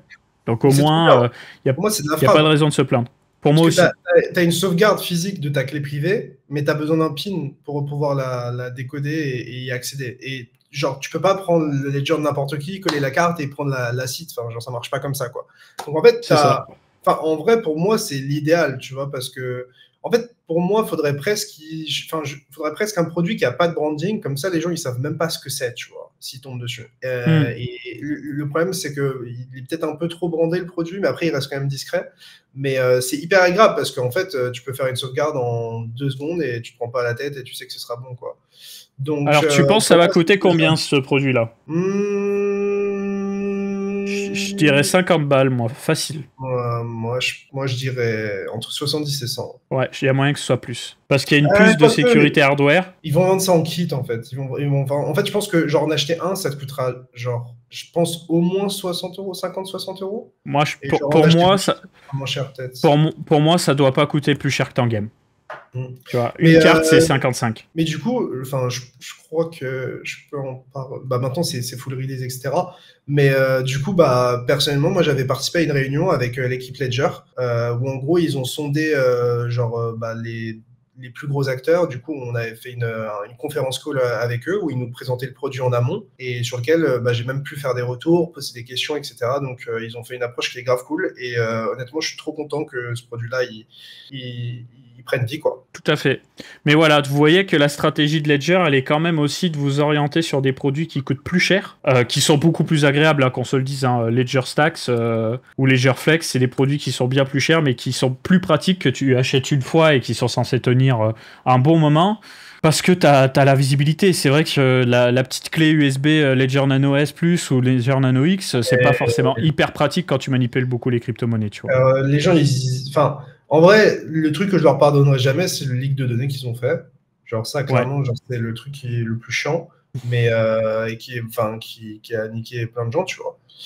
Mais le point positif, c'est que, enfin, franchement, aujourd'hui, acheter un Ledger, franchement, c'est pas si cher que ça. Bon, là, ça affiche en dirham, donc ouais, je sais pas pourquoi je peux pas l'avoir en français. Mais en vrai, acheter un Ledger qui fonctionne bien, c'est pas cher. Et c'est pas parce que, en gros, globalement, c'est juste qu'ils feront plus de maintenance sur ces produits-là, ils feront plus de mise à jour sur les anciens, mais ils continuent à fonctionner. Enfin, genre, en gros, tu pourras toujours te connecter à Ledger Live et lui. Oui. Alors, genre, ok. Tu pourras pas profiter des nouvelles mises à jour et des patchs et tous ces trucs-là, quoi. De ma compréhension. Oui, ça, alors. C'est juste le Nano S Plus, ça ne le concerne pas, je crois. Oui, non, mais les prix que vous voyez, vous le divisez par 4, vous avez le prix en euros. Désolé, je suis à Dubaï, j'ai le prix en dirham. Mais en gros, c'est l'ancien Ledger Nano S qui est coupé. Pourquoi ? Selon moi, c'est parce qu'en fait, l'ancien Ledger Nano S, il n'a pas été designé pour avoir plein de blockchain, faire de la full DeFi, etc. Il était fait pour avoir du BTC, de l'Ether, en gros. Et je pense que c'est trop galère de maintenir le truc. Bon, ils auraient pu le maintenir, bien sûr. Hein. Mais en gros, l'idée, c'est que ton Ledger Nano S ancienne génération, il fonctionnera toujours. Donc déjà, il faut arrêter de se dire « Ah, c'est bon, c'est obsolète, obsolescence programmée et tout. » Ils l'ont commencé à le vendre en 2016. Et ils ont arrêté de le vendre en 2023. Okay. Donc il a duré 7 ans. Et c'est juste que si vous avez besoin de mettre à jour une app, au lieu d'avoir une mise à jour, on va dire, officielle faite par Ledger, de ce que je comprends, il faudra passer par des mises à jour qui sont faites par la communauté open source, en fait. Donc tu vas très bien avoir des gens qui vont maintenir l'application sur Bitcoin, Ethereum, etc. Et ça fonctionnera aussi. Voilà. Par contre, le firmware du produit ne sera pas mis à jour. Donc je pense que s'il y a une faille critique, ils vont faire une mise à jour quand même, parce que sinon ils vont passer pour des clowns, qu'on se le dise. Mais autrement, ils vont pas faire des mises à jour pour augmenter les fonctionnalités, parce que de toute façon, comme tu n'as aucune mémoire vive sur l'appareil, tu peux pas faire grand-chose avec l'appareil. Tandis que les nouveaux appareils, Ledger Nano S Plus et Ledger Nano X, il y a beaucoup plus de mémoire, donc vous pouvez installer beaucoup plus de protocoles de crypto-monnaie dessus. C'est pour ça qu'ils se concentrent sur ces produits-là, tout simplement. Et accessoirement, vous avez, si vous êtes détenteur d'un ancien Ledger Nano S, il y a une promo pour faire un upgrade vers un produit Ledger Nano S Plus, Nano X, Flex ou Stax. On en parle d'ailleurs dans notre formation dédiée à la sécurité que vous pouvez retrouver ici. Voilà. Et les vidéos arrivent bientôt sur la chaîne de Coin Academy également. Je reprends l'actualité. Donc, en résumé, Ledger sort un produit sympa. On attend de voir le prix. Je pense que le prix va faire grincer des dents, évidemment, mais bon, il faut bien qu'ils gagnent de l'argent. Ledger, c'est le mal aimé. Alors nous, on va nous dire que comme on bosse avec eux, on est là pour les défendre, etc. Mais moi, je trouve que Ledger, c'est une des rares boîtes en crypto-monnaie qui sert à quelque chose. Mais gros, évidemment, ils font pas tout bien et il y a des problèmes, évidemment. Mais aujourd'hui, ils sont leaders et de loin. Genre en mode, je sais pas si on rencontre, genre une boîte française qui est un leader aussi fort de son marché pendant aussi longtemps et qui sont aussi utilisés par les instits et tous ces trucs. C'est que le produit est bon et c'est que ça marche, quoi. Overall, quoi. Donc, et vous avez pas des dramas où on vous dit quand vous pirate le Ledger. Qu'on soit bien d'accord, le leak de données, il est sans commentaire. Ouais. Mais le produit, il est safe. Et moi, quand je vois des gens chiller toutes sortes de produits de... Alors, on va pas dire le gros mot, je suis en mode, pour moi, c'est de la free hate. Je peux comprendre qu'il y a des gens qui aiment pas le côté, c'est pas full open source, mais franchement, le produit, il est carré, il fonctionne avec mes wallets, donc pour moi, c'est de la free hate. Voilà. Donc, je suis un gros vendeur de Ledger. Je suis allé dans leurs locaux, moi, ça travaille avec eux, j'ai fait une interview du CTO, je parle régulièrement avec lui, etc. Mais, s'ils étaient mauvais... je ferais pas ça, quoi. Clairement. Donc, non, mais pour moi, c'est un bête de produit. On utilise les produits, quoi. Donc, c'est pas à partir de là. Ensuite, avec les San Antonio Spurs.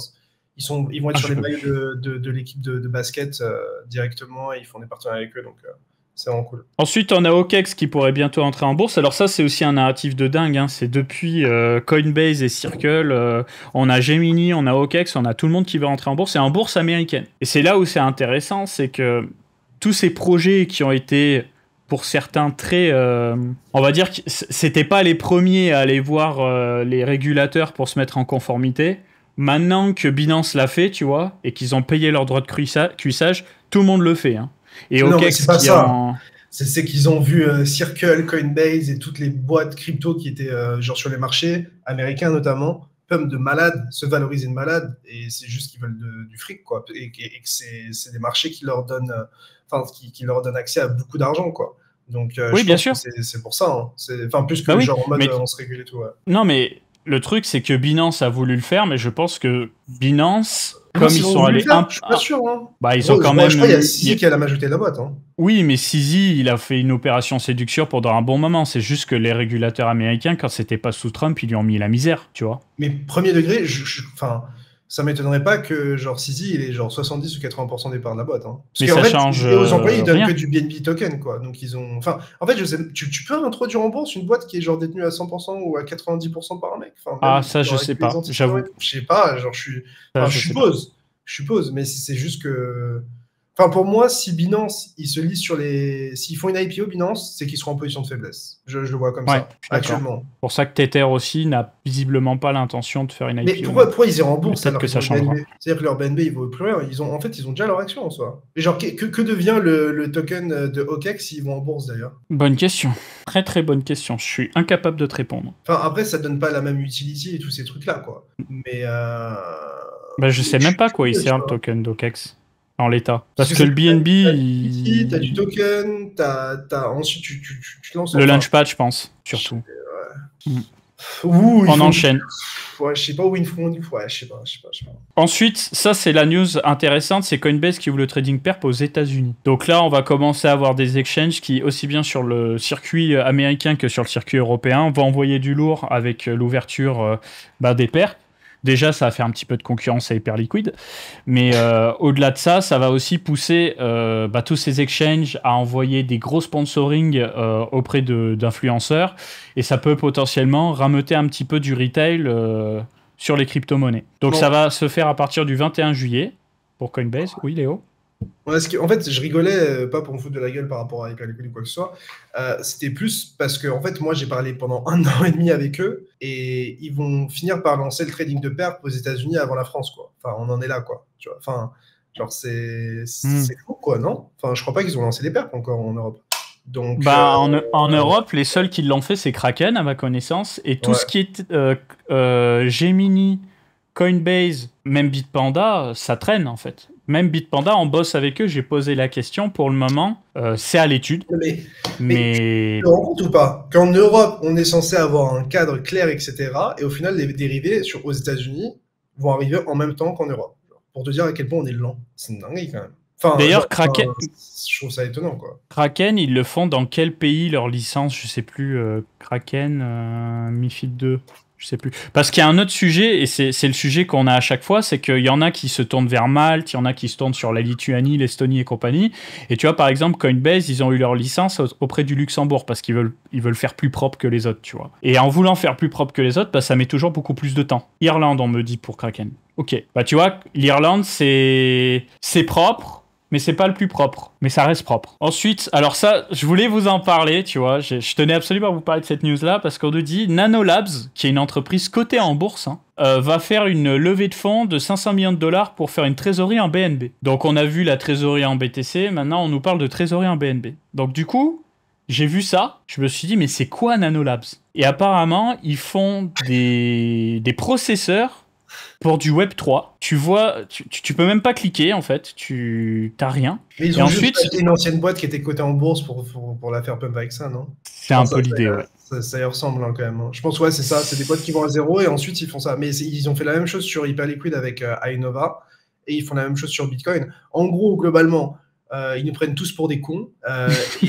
Non, mais c'est ça. Ils nous prennent tous pour des cons et ils essayent de se faire foutre. C'est trop une dinguerie. Et puis Sisi qui relaye ça, genre en mode. Enfin, ok, je suppose qu'il relaye. Enfin, quand tu as la majorité du supply des BNB, logique que tu relayes. Mais. Enfin, bref. C'est noir. Je suis un peu débordé. C'est noir. Hein. Voilà, j'en ai terminé pour l'actualité. Après, de côté fondamental, j'avais noté quelques trucs sympas. Voilà, donc déjà, une activité en baisse sur Ethereum. C'est assez violent en réalité. Je m'attendais pas à ça, tu vois. On a eu la mise à jour Ethereum où tu sais, ça a augmenté le scaling pour les roll-up et compagnie. Ça a pris un petit peu. Et depuis, tu vois, ça fait le yo-yo au niveau de l'activité. Et là, l'activité, elle a zéro buzz. Autant Solana, il garde son buzz. Autant l'activité sur Ethereum, c'est vraiment terrifiant, je trouve. Il se passe que chi. Donc ça, c'est la première chose. Ensuite, toujours dans la même lignée, j'avais noté un lien, il faut que je le retrouve, c'est les volumes spot, parce qu'à chaque fois, on cherche un petit peu qu'est-ce que ça donne, les volumes spot de mois en mois, et en fait, on se rend compte que les volumes en spot sur le marché des crypto-monnaies depuis décembre, c'est en chute libre. Et ce mois de juin, il est vraiment pas terrible, tu vois. On a $1 trillion de volume. Les volumes avec Trump qui se fait élire et genre les marchés qui vont to the moon. Et avec zéro retail, en gros. En gros, c'est ça que ça montre, c'est que tu as eu zéro retail et le pic, c'était quand Trump il a lancé son meme coin. Et quand il a été... Bah ouais. Donc, c'est ça. En fait, je pense qu'il faut presque voir genre novembre, décembre, janvier comme une... Enfin, au moins novembre, décembre comme une anomalie, quoi. Enfin, une anomalie. Bah, disons qu'on a vu Trump comme le sauveur et puis bah, il nous a sorti 2 meme coins. Ouais, depuis 2021, c'est la crise au mic. Hein. Et ils incluent pas les DEX du coup? Non, visiblement, c'est full que du spot. Et j'ai pas réussi à avoir les mêmes données en futures parce qu'en mettant futures dans le lien, ça affiche quand même le graph spot. J'ai pas réussi à le trouver. Si jamais tu trouves de ton côté, n'hésite pas, on fera le point. Je pense que ce sera pareil, hein, ce sera corrélé à mon avis. Je te montre ça vite fait? Alors attends. Globalement, il suffit de regarder BTC, de regarder l'aggregated volume et ensuite de virer les autres trucs, de mettre en weekly. Tu peux mettre mon écran si tu veux. Ouais, je te mets ton écran. Ouais, bah en gros en weekly c'est ce que ça donne actuellement, tu vois, genre en mode. Attends, là on voit BTC. Là on voit BTC, hein, si jamais je sais pas si c'est normal. Ouais, mais c'est BTC il est assez représentatif, tu vois. Genre ça c'est BTC, c'est le volume en vert qu'il faut regarder en bas. Ça c'est BTC. D'accord. Ah oui, d'accord. Ça c'est Sol. Mais ouais, globalement, c'est stagnant. Après, enfin, moi, sincèrement, je regarde pas trop ça. Genre, enfin, de toute façon, la volatilité, elle vient enfin, le volume vient avec la volatilité. Enfin, genre, en mode, si on Ouais. bouge, si on monte de fou ou qu'on baisse de fou, c'est là où on aura les pics de volume. Or, Mm. genre, certes, on a eu un gros rebond, mais là, ça fait quelques semaines qu'on consolide, donc c'est normal. C'est clair. Mais en tout cas, ça fait un peu moins pitié sur la partie perp que sur la partie spot. Hein. Ouais. Alors ensuite, si jamais de temps en temps vous voulez vous lire des rapports qui sont intéressants, vous pouvez aller sur Binance Research et ils ont fait un rapport dernièrement qui s'appelle l'évolution des tokens à travers le temps. Je vais vous faire un rapide résumé du rapport. Première chose, on a eu la bulle ICO en 2017 où on s'est rendu compte que 78% de toutes les ICO qui sont sorties étaient des scams purement et simplement qui n'ont jamais délivré de produit et qui si on enlève les scams, on en a eu qui ont fail, au final on a encore que 15% des produits qui sont encore disponibles sur les exchanges. Ensuite, pour ce qui est des financements, sur les ICO, tout à fait. Ensuite, au niveau des financements VC, on a eu une explosion des financements, forcément avec le bull market en 2021-2022, mais depuis, c'est le calme plat. C'est forcément corrélé aussi avec les taux d'intérêt qui sont très hauts. C'est ça. Voilà. En fait, le problème, c'est que tant que les taux ne baissent pas, l'argent est cher et du coup, t'as pas envie de prendre de risques. Et tu vois, c'est comme un pote qui me disait, il avait emprunté quasiment, hyper bas, quasiment à zéro de l'immobilier. Là, il veut racheter un bien. Genre, je crois, les taux à la banque, c'était 3,35, tu vois. Donc, forcément, ça dissuade beaucoup plus les gens d'investir, de prendre des risques, etc. Et ça incite beaucoup plus les gens à mettre leur argent dans des obligations, donc en gros à prêter de l'argent à l'État américain, à l'Europe, à la France, etc. quoi. Et du coup, l'économie est stagnante. Du coup, ça maintient effectivement l'inflation, mais d'un autre côté, l'argent, il tourne moins, donc il va moins sur les marchés, il va moins dans l'immobilier, etc. C'est pour ça qu'on vous parle beaucoup de taux à chaque fois. Et ensuite... Juste sur les financements, pour revenir sur ça, parce que c'est assez important de te couper, mais en gros, je pense que c'est un mélange des taux qui étaient genre vraiment hyper faibles ou genre à zéro genre pendant un moment. En fait, en gros, c'est quoi? C'était 2020-2021 où les taux étaient vraiment négatifs ou faibles. Du coup, c'est le moment où... Post-Covid. C'est ça. Donc, en gros, ce qu'il faut comprendre, c'est que les fonds d'investissement, en gros, eux-mêmes ont des investisseurs. Donc, ils vont dire, je veux lever 500 millions pour ce nouveau fonds qui est dédié, je sais pas, à l'IA ou qui est dédié aux crypto ou qui est dédié au crypto-IA, enfin, peu importe. Et donc, il y a un décalage entre genre les taux qui sont faibles et genre le moment où ces gens-là réussissent à lever et le moment où ils injectent. Donc en fait, je pense qu'il y a un petit décalage. Et aussi, je pense qu'il faut mettre en lumière, c'est que le système des levées de fonds et en crypto, etc., c'est pas qu'il est un peu cassé, mais enfin, genre on a vu qu'il y avait plein de trucs dernièrement qui marchaient pas et c'est pour ça que on a vu changer les choses et Hyperliquid d'avoir une approche différente aussi. C'est très simple, c'est qu'on a eu des VC qui étaient capables de faire des x100 en 2019, 2020, 2021. Donc quand tu fais x100, tu récupères des billes et tu réinjectes des billes. Mais quand tu commences à voir que ton investissement, il te revient dans la gueule, tu te calmes sur les investissements tout simplement. Donc au final, t'as pas mal de gens qui restent assis sur un tas d'argent. Pardon, je termine. Du coup, t'as tous ces acteurs qui ont de l'argent, potentiellement, parce que t'as pas que des projets qui brûlent la trésor comme des débiles, t'as plein d'entreprises qui ont énormément d'argent, mais qui se disent, c'est pas le moment. Pourquoi j'irais me brûler les ailes maintenant? Voilà, tout simplement. Mais les VC, au final, eux, ils récupèrent une management fee, donc par rapport au montant qu'ils lèvent et qu'ils gèrent, ils gèrent un pourcentage de ça, enfin, ils récupèrent un pourcentage de ça chaque année. C'est souvent ce qu'on appelle le 220, je crois, de mémoire, où en gros, ils prennent 2% annualisé sur les capitaux qu'ils gèrent, et ils prennent 20% sur la performance. Donc en fait, juste, tant que eux ils ont levé, ils s'en battent un peu les couilles parce qu'ils prennent un frais sur ta gueule, quoi. Donc au final, en fait, les VC ont permis beaucoup de choses, mais dernièrement ils ont surtout extract, quoi. Ensuite, donc pour ce qui est du farming d'airdrop, j'ai trouvé ce visuel très intéressant. En fait, il nous montre l'activité on-chain avant l'airdrop du token et le après. Et tu vois qu'à chaque fois, dès que le projet annonce c'est bon, on a pris le snapshot, les gens, ils arrêtent de farmer et ça se pète la gueule automatiquement. Et le plus violent, c'est zk-sync. Tu vois que zk-sync, à partir du moment où ils ont pris le snapshot, c'était finito pipo. Et d'ailleurs, j'entends absolument jamais parler de zk-sync depuis. Voilà, ensuite, on a quand même un changement de tendance au niveau des low float AIFDV. Donc, tu peux voir la partie en gris à gauche, c'est l'année 2024. La partie orange, c'est l'année 2025. Sur la partie en grise, tu peux voir qu'au lancement de la sortie du jeton, on n'avait que très peu du supply qui était disponible et que depuis les projets petit à petit commencent à apprendre de leurs erreurs et commencent à faire circuler beaucoup plus de supply au lancement. C'est pas non plus magique, mais on a quand même des projets qui sont capables parfois de faire circuler plus de 25% du supply. Donc petit à petit le marché se corrige. Moi j'aurais tendance à dire que ce n'est pas assez, mais on peut espérer qu'au fur et à mesure du temps, à force de se prendre des claques dans la gueule, le marché va arrêter d'essayer de faire des levées de fonds à, je sais pas moi, 100 millions de valos et lister les projets à 1 milliard de valos pour que les gens fassent des x10 sur la tête du retail. Après, c'est compliqué de tout débloquer d'un coup, parce que ça te met une pression vendeuse de malade, quoi. Enfin, genre, faut que tu aies vraiment un produit super solide avec des revenus pour te permettre de faire ça. Et même Hyperliquid, au final, ils ont beaucoup d'argent qui est bloqué, tu vois, comme le montre ce graphique. C'est quoi, il doit y avoir c'est quoi, 33% du supply qui doit être en circulation actuellement. Donc, quelque chose comme ça, ouais. Quelque chose comme ça. Voilà. Ensuite, on a ce graphique. Cette fois, c'est la FDV moyenne au lancement des projets, où tu peux voir Starknet qui était quasiment à 20 milliards de FDV, souviens-toi. Et tu vois que à l'époque, en 2024, on avait une FDV supérieure à 5 milliards de dollars, tandis qu'actuellement, on n'est même pas à 2 milliards de dollars. Voilà. Donc, on a divisé par 2,5 les FDV moyennes des plus gros projets qui sortaient. En sachant que le truc est un petit peu tronqué, parce que tu vois, par exemple, on a Sonic, anciennement Phantom, et il y a d'autres projets qui ont rebrand et qui se sont relistés aussi.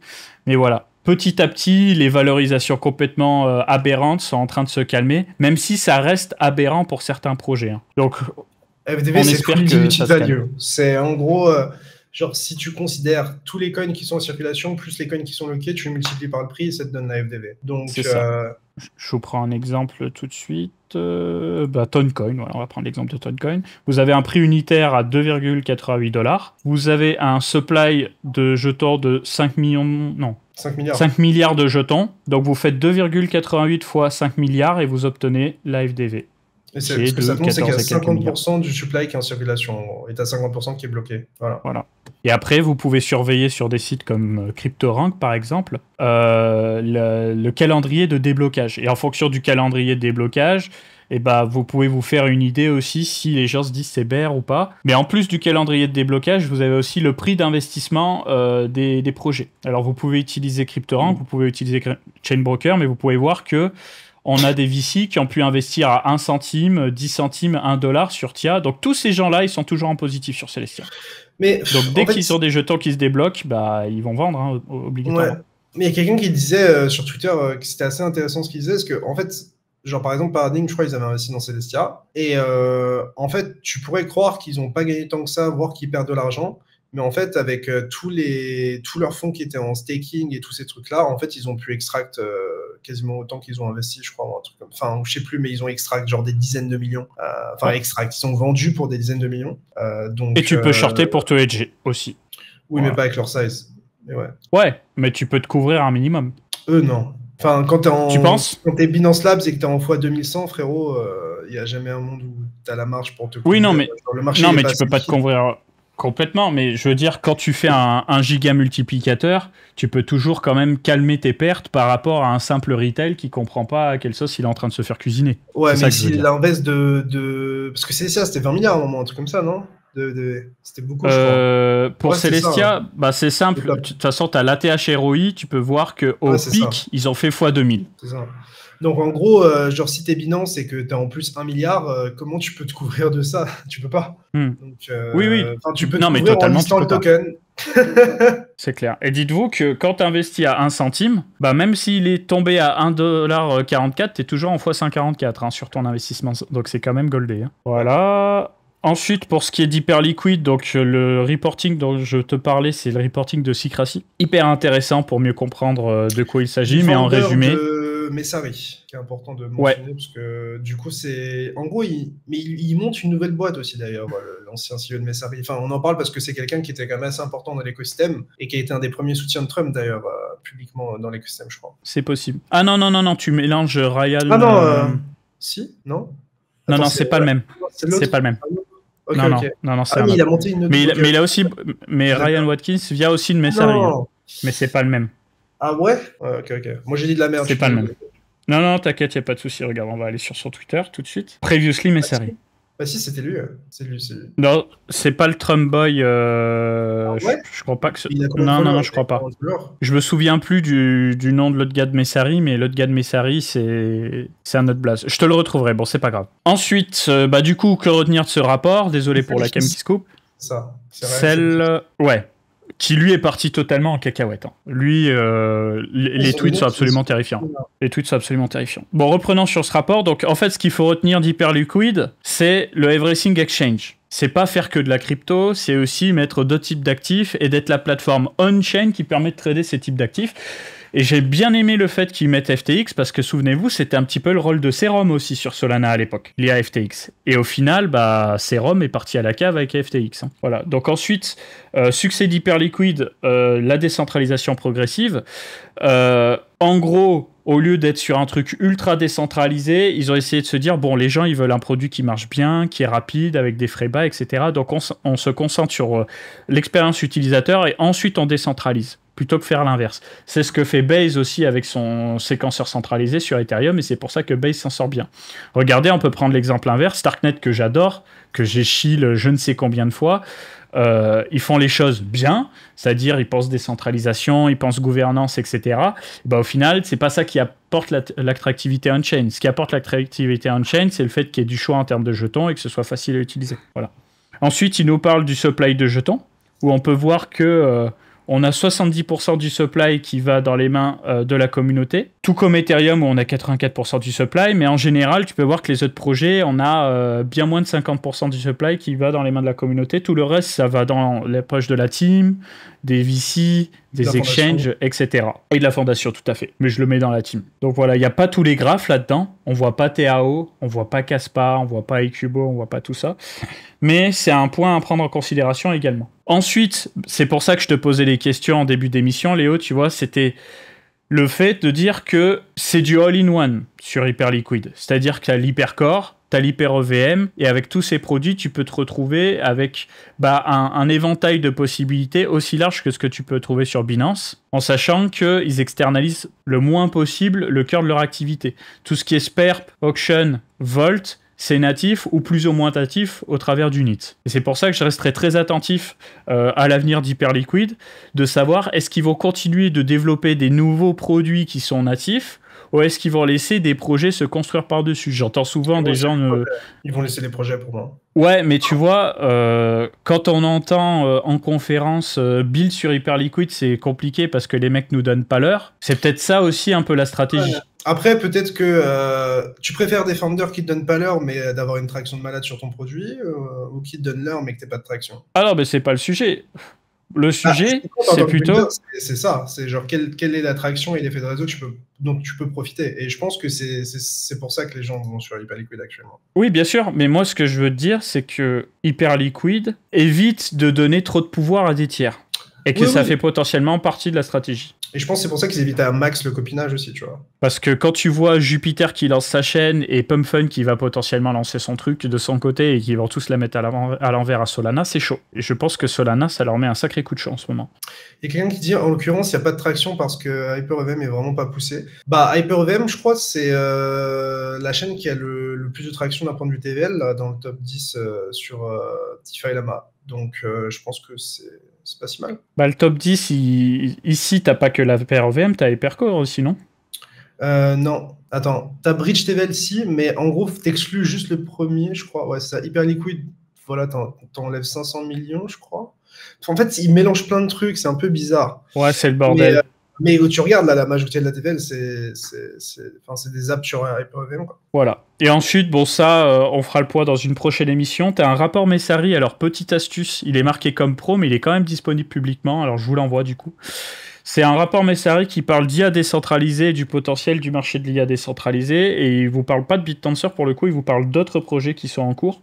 Et en fait, ce qu'il y a de très intéressant, c'est que juste pour faire très court, mais on fera une émission dédiée à ça. Avant, on critiquait un petit peu l'IA décentralisée en se disant c'est lent, c'est pas pratique, et qu'aujourd'hui les grosses IA elles tournent dans des gros data centers parce que justement, pour pouvoir entraîner des modèles, tu as besoin d'une latence basse et d'une très grosse bande passante.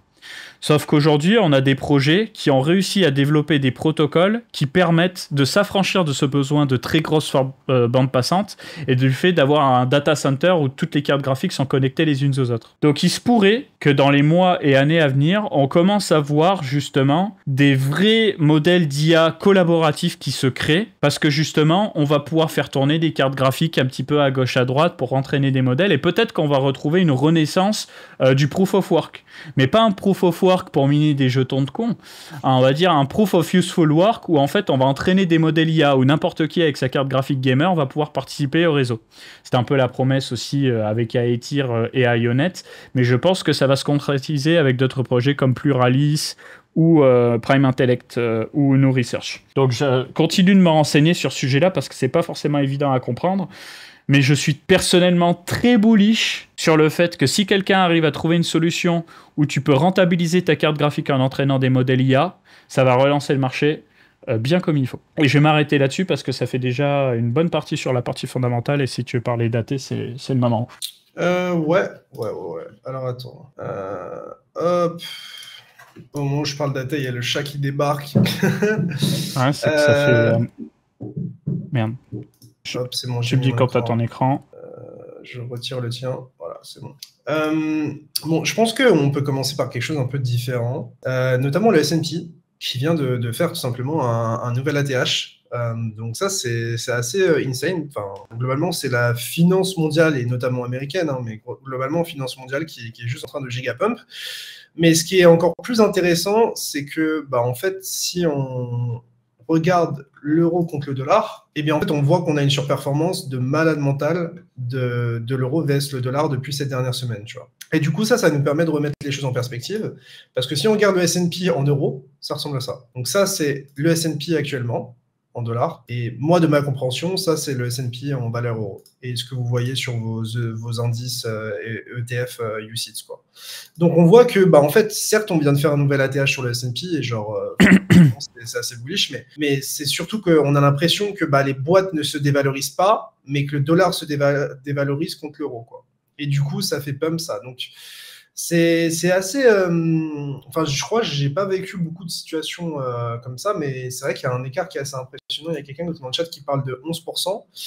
Je crois qu'on est dans ces eaux-là, tu vois. Genre, on est, un peu plus de 11% même, tu vois. Donc, c'est une diff de malade. J'avoue, c'est violent. Ouais, mais tout ça pour vous dire que, en soi, le S&P qui fait un nouvel ATH, en général, c'est quand même une bonne nouvelle. Du côté de BTC, donc de ce que je regarde, moi, en weekly, c'était très simple. Pour moi, on perdait le niveau rouge, j'étais bearish. Enfin, j'étais en mode, par défaut, je préfère rester en dehors du marché. C'est ce que j'avais dit la dernière émission. Et si jamais on arrive à repasser au-dessus et qu'on clôture au-dessus, à ce moment-là, je suis à nouveau bullish parce que je pense que c'était genre juste une déviation, une petite panique pour derrière repartir mieux. Parce qu'en fait, comme tu peux voir en weekly ici c'était une belle zone de résistance qu'on a bien travaillé. Et puis une fois qu'on est repassé dessus, on a testé une fois ce niveau, 2 fois, 3 fois, 4 fois, 5 fois, 6 fois. 6 semaines quand même à retester ce niveau. Donc 1 mois et demi. Donc c'est énorme. Et là, on semblait avoir une consolidation de 6 semaines qui cassait par le bas. Et au final, ça en devient une sorte de déviation avec une récupération de support. Et ça, en général, pour moi, c'est extrêmement bullish parce que en weekly, comme on peut le voir comme une sorte de range ici. Donc la borne haute, la borne basse ici en verte, une déviation ici, et ensuite, dans un range, surtout en weekly ici, dans cette consolidation-là, en fait, quand tu as une déviation et on réintègre, l'objectif, c'est la borne haute.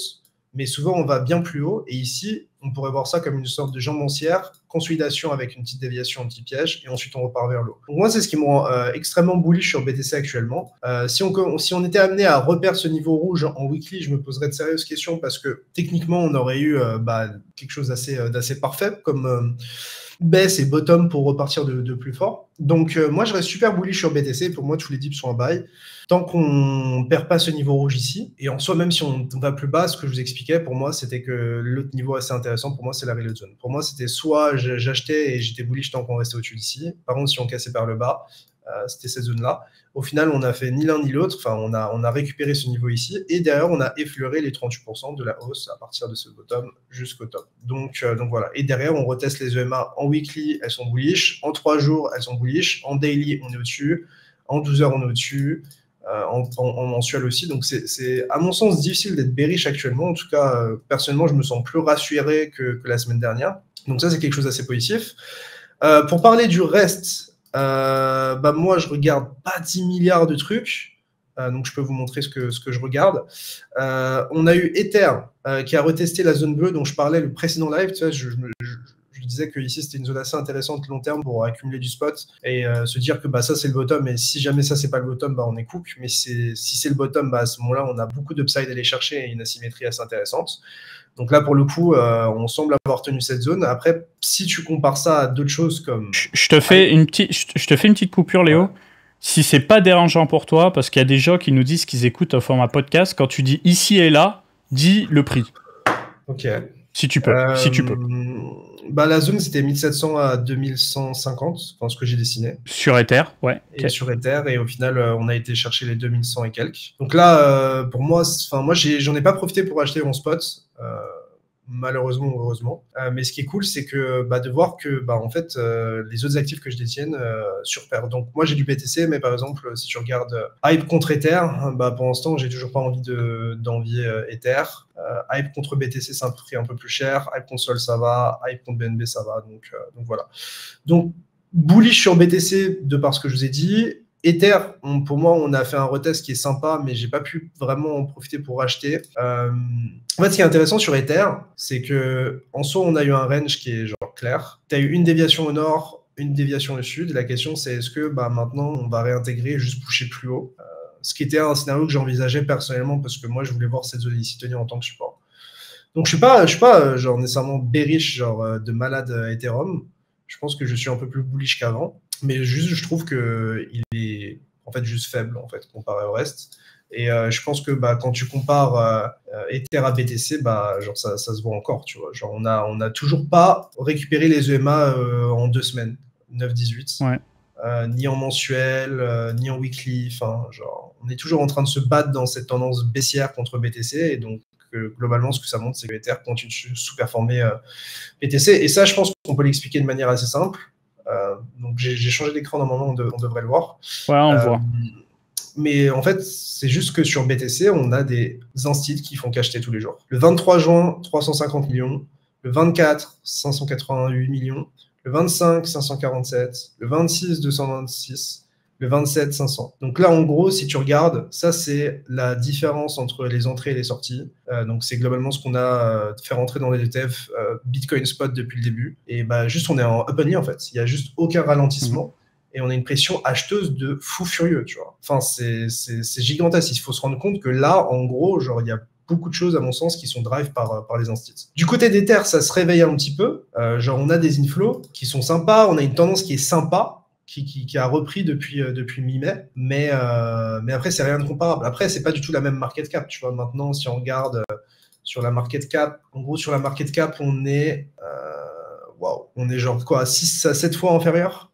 Donc en gros si on a des inflows sur les ETF Ether qui sont supérieurs à 5, 6, 7 fois moins que ceux sur BTC, c'est impactant quoi. Donc je sais pas, genre Ether intéressant, mais pour moi, tant que je vois Bitcoin surperformer, je vois pas, je me jette pas dessus. Et après, pour ce qui est du reste, Hype, pour moi, on a tenu une zone qui était assez intéressante. On est en train de reprendre les EMA ici en daily. En 3 jours, on se maintient, weekly, on se maintient, etc. On a fait une belle chasse, d'ailleurs, sur les dérivés. On est passé en dessous de ces lots. Et je pense qu'il va juste falloir attendre que BTC donne un biais clair et une direction claire, parce que lui-même, certes, il a fait un mouvement de force et un beau rebond, mais là, tout ce que je vois, c'est qu'on est dans une sorte de longue consolidation, quoi. Ici, on a une autre phase tendancielle et ici, on a une autre phase de consolidation. Donc, je pense qu'il faut juste apprendre à être patient et puis voilà. Et sinon, qu'est-ce que j'ai fait? J'ai racheté du Nvidia quand on était vers là, sachant que j'en avais acheté au bottom et un peu en avance aussi. Enfin, globalement, j'ai dû acheter. Ouais, globalement, j'ai acheté là, là et là. J'ai acheté à ces 3 moments. Et donc, moi, je laisse courir parce qu'en fait, je sais pas si vous vous rendez compte, les graphiques en TradFi, les gars. Genre, Genre, c'est une tendance qui est claire. Ici, on tient les 38%, on a une réaction qui est forte, on enchaîne un nouvel ATH. Quand je me mets en logarithmique, j'ai l'impression que ça peut aller à l'infini. Donc, peut-être j'ai de la merde, mais moi, je pense que ce bottom-là, il va nous servir bien pour la suite. Et tant qu'on le perd pas, tout va bien. Genre, on peut même avoir plus de consolidation ici. Pour moi, ce serait une opportunité de racheter. Je serais inquiet juste si on perd ces lots, mais c'est pas ce que le marché a l'air de vouloir offrir. Et puis, j'en ai profité pour acheter aussi du Google, même pour faire une petite folie sur Nike, qui est d'ailleurs, à mon sens, en reload zone acheteuse long terme, d'un point de vue purement graphique. Hein. J'ai racheté un peu de... j'ai racheté un peu de tout, en fait, parce qu'en fait, pour moi, j'étais dans un mood où, globalement, genre le pire est derrière nous sur la crise, avec Israël, Palestine, Iran, etc. Enfin, d'un point de vue impact sur le marché. Et ensuite, j'ai vu le S&P faire un nouvel ATH et j'avais réalisé des profits sur les cryptos. Donc, progressivement, j'ai décidé de cash out de la crypto et de mettre plus d'argent en TradFi. Et c'est ce que je fais. Tu trades où en TradFi, rappelle-nous? J'utilise Interactive Broker et d'autres. Mais je pense qu'à partir de maintenant, je vais en parler moins, juste par question de sécurité, en fait. Ok. Mais ouais. Okay. Mais ouais. Mais je suis sur plein de brokers en même temps. L'idée, c'est de d'éparpiller un petit peu. Donc voilà. Et après, pour le reste, pas très intéressant. Enfin, alors, AV est relativement fort, mais sous-perf quand même les autres trucs que j'ai, je pense. Tao, on est dans une zone assez intéressante et assez importante pour faire un higher low. C'est ce que j'ai expliqué la dernière fois, pour faire un creux plus haut que le dernier et se dire c'est le bottom et ensuite repartir. C'est pour ça que moi j'ai mis des alertes ici. Je pense que je préfère limite à racheter, genre si on break ici pour me dire je vais viser un ATH et mettre mon SL en dessous que d'acheter ici un peu par anticipation. Puis après tout le reste, je sais pas, Doge, enfin c'est pas qu'on est à zéro, mais genre il y a aucune force. Je préférais encore une fois racheter si jamais on montrait un W weekly. Donc, on a de la force et qu'on fait une structure de retournement. Solana, un peu de force, mais pour moi, il est toujours au milieu de nulle part. C'est ce que j'expliquais. Genre, pareil, tu avais une longue consolidation ici. Tu as fait ta déviation en dessous, mais genre là, pour moi, tu es un peu au milieu de nulle part. Certes, tu essayes de défendre ce lot avec ici, mais je préfère largement limite acheter le retest et le flip bullish de cette résistance que d'acheter un peu au milieu de nulle part ici. BNB que je trouve en forme, mais... Rappelle-toi, il y a Nova qui va acheter 500 millions de BNB. Ouais. Donc, ça doit être ça. C'est surprenant de voir que ça impacte aussi peu le marché, du coup. Ouais. Du coup, ça pose presque la question de est-ce que c'est pas Sisi qui leur en a vendu. Enfin, je sais pas, j'en ai aucune idée. Mais moi, je comprends pas. La charte, elle est un peu à part. Hein. Ouais, et il est juste, sans commentaire. Et après, sur le reste, pareil, Nasdaq, nouvelle ATH. Je sais pas, franchement, moi, c'est tout ce que je regarde. Après, le gold, pour moi, il a eu un run tellement phénoménal que moi, je m'en branle du gold. Genre, juste si on a une consolidation, etc., peut-être que j'en profiterai pour en racheter. Mais enfin, on a fait une phase genre parabolique, tu vois. Genre, complètement. Genre, on est juste en train d'accélérer comme ça.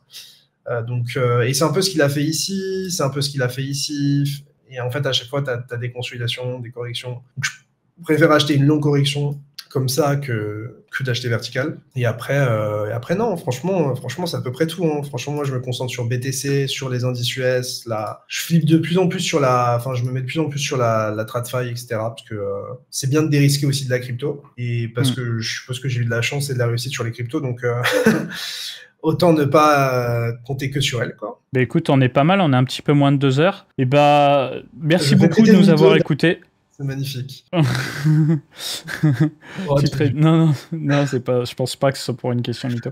En tout cas, vous avez les liens utiles en description, que ce soit pour faire du farming airdrop, Paradex, Unit, Extended, etc. Quand on vous a montré aussi l'évolution des taux, le lien CME, vous l'avez en description. Je vous remettrai la formation dédiée à la sécurité de vos crypto-monnaies en description, qu'on a fait en partenariat avec Ledger. Voilà, pour ceux qui nous écoutent sur YouTube. N'hésitez pas à vous abonner. Il y a des vidéos dédiées à la sécurité qui arrivent sur la chaîne de Coin Academy. Voilà, c'est toujours un plaisir de vous avoir tous. Vous tenez bon, malgré un marché qui peut sembler moins intéressant, qui je dirais même factuellement moins intéressant en ce moment. Mais c'est cyclique, c'est comme ça. Et peut-être qu'on va avoir de l'optimisme qui va arriver dans les prochaines semaines, les prochains mois, si on commence à avoir des validations sur la baisse des taux. Ouais, après, En fait, la question que je me pose, c'est est-ce que genre ce qu'on a vécu en 2017, 2018, 2020, 2021, est-ce que c'est pas derrière nous, tu vois? Enfin, je suppose que quand on aura des baisses de taux et des taux genre plus faibles, etc., ça stimulera peut-être un peu plus les gens. Et les gens auront envie de prendre plus de risques. Mais il nous suffit d'un narratif, Léo. Juste d'un narratif. C'était les ICO, c'était les NFT, c'était un peu les agents IA. Il nous faut juste un narratif où on a l'impression que c'est magique et qu'il y en aura pour tout le monde, il y aura du gâteau pour tout le monde et des gens qui nous expliquent sur TikTok et compagnie qu'on va tous devenir riches et ça repartira comme en 40. On l'a pas, c'est tout. On n'a pas le narratif actuellement. Voilà. Le narratif, c'est l'IA, donc ça se passe en TradFi.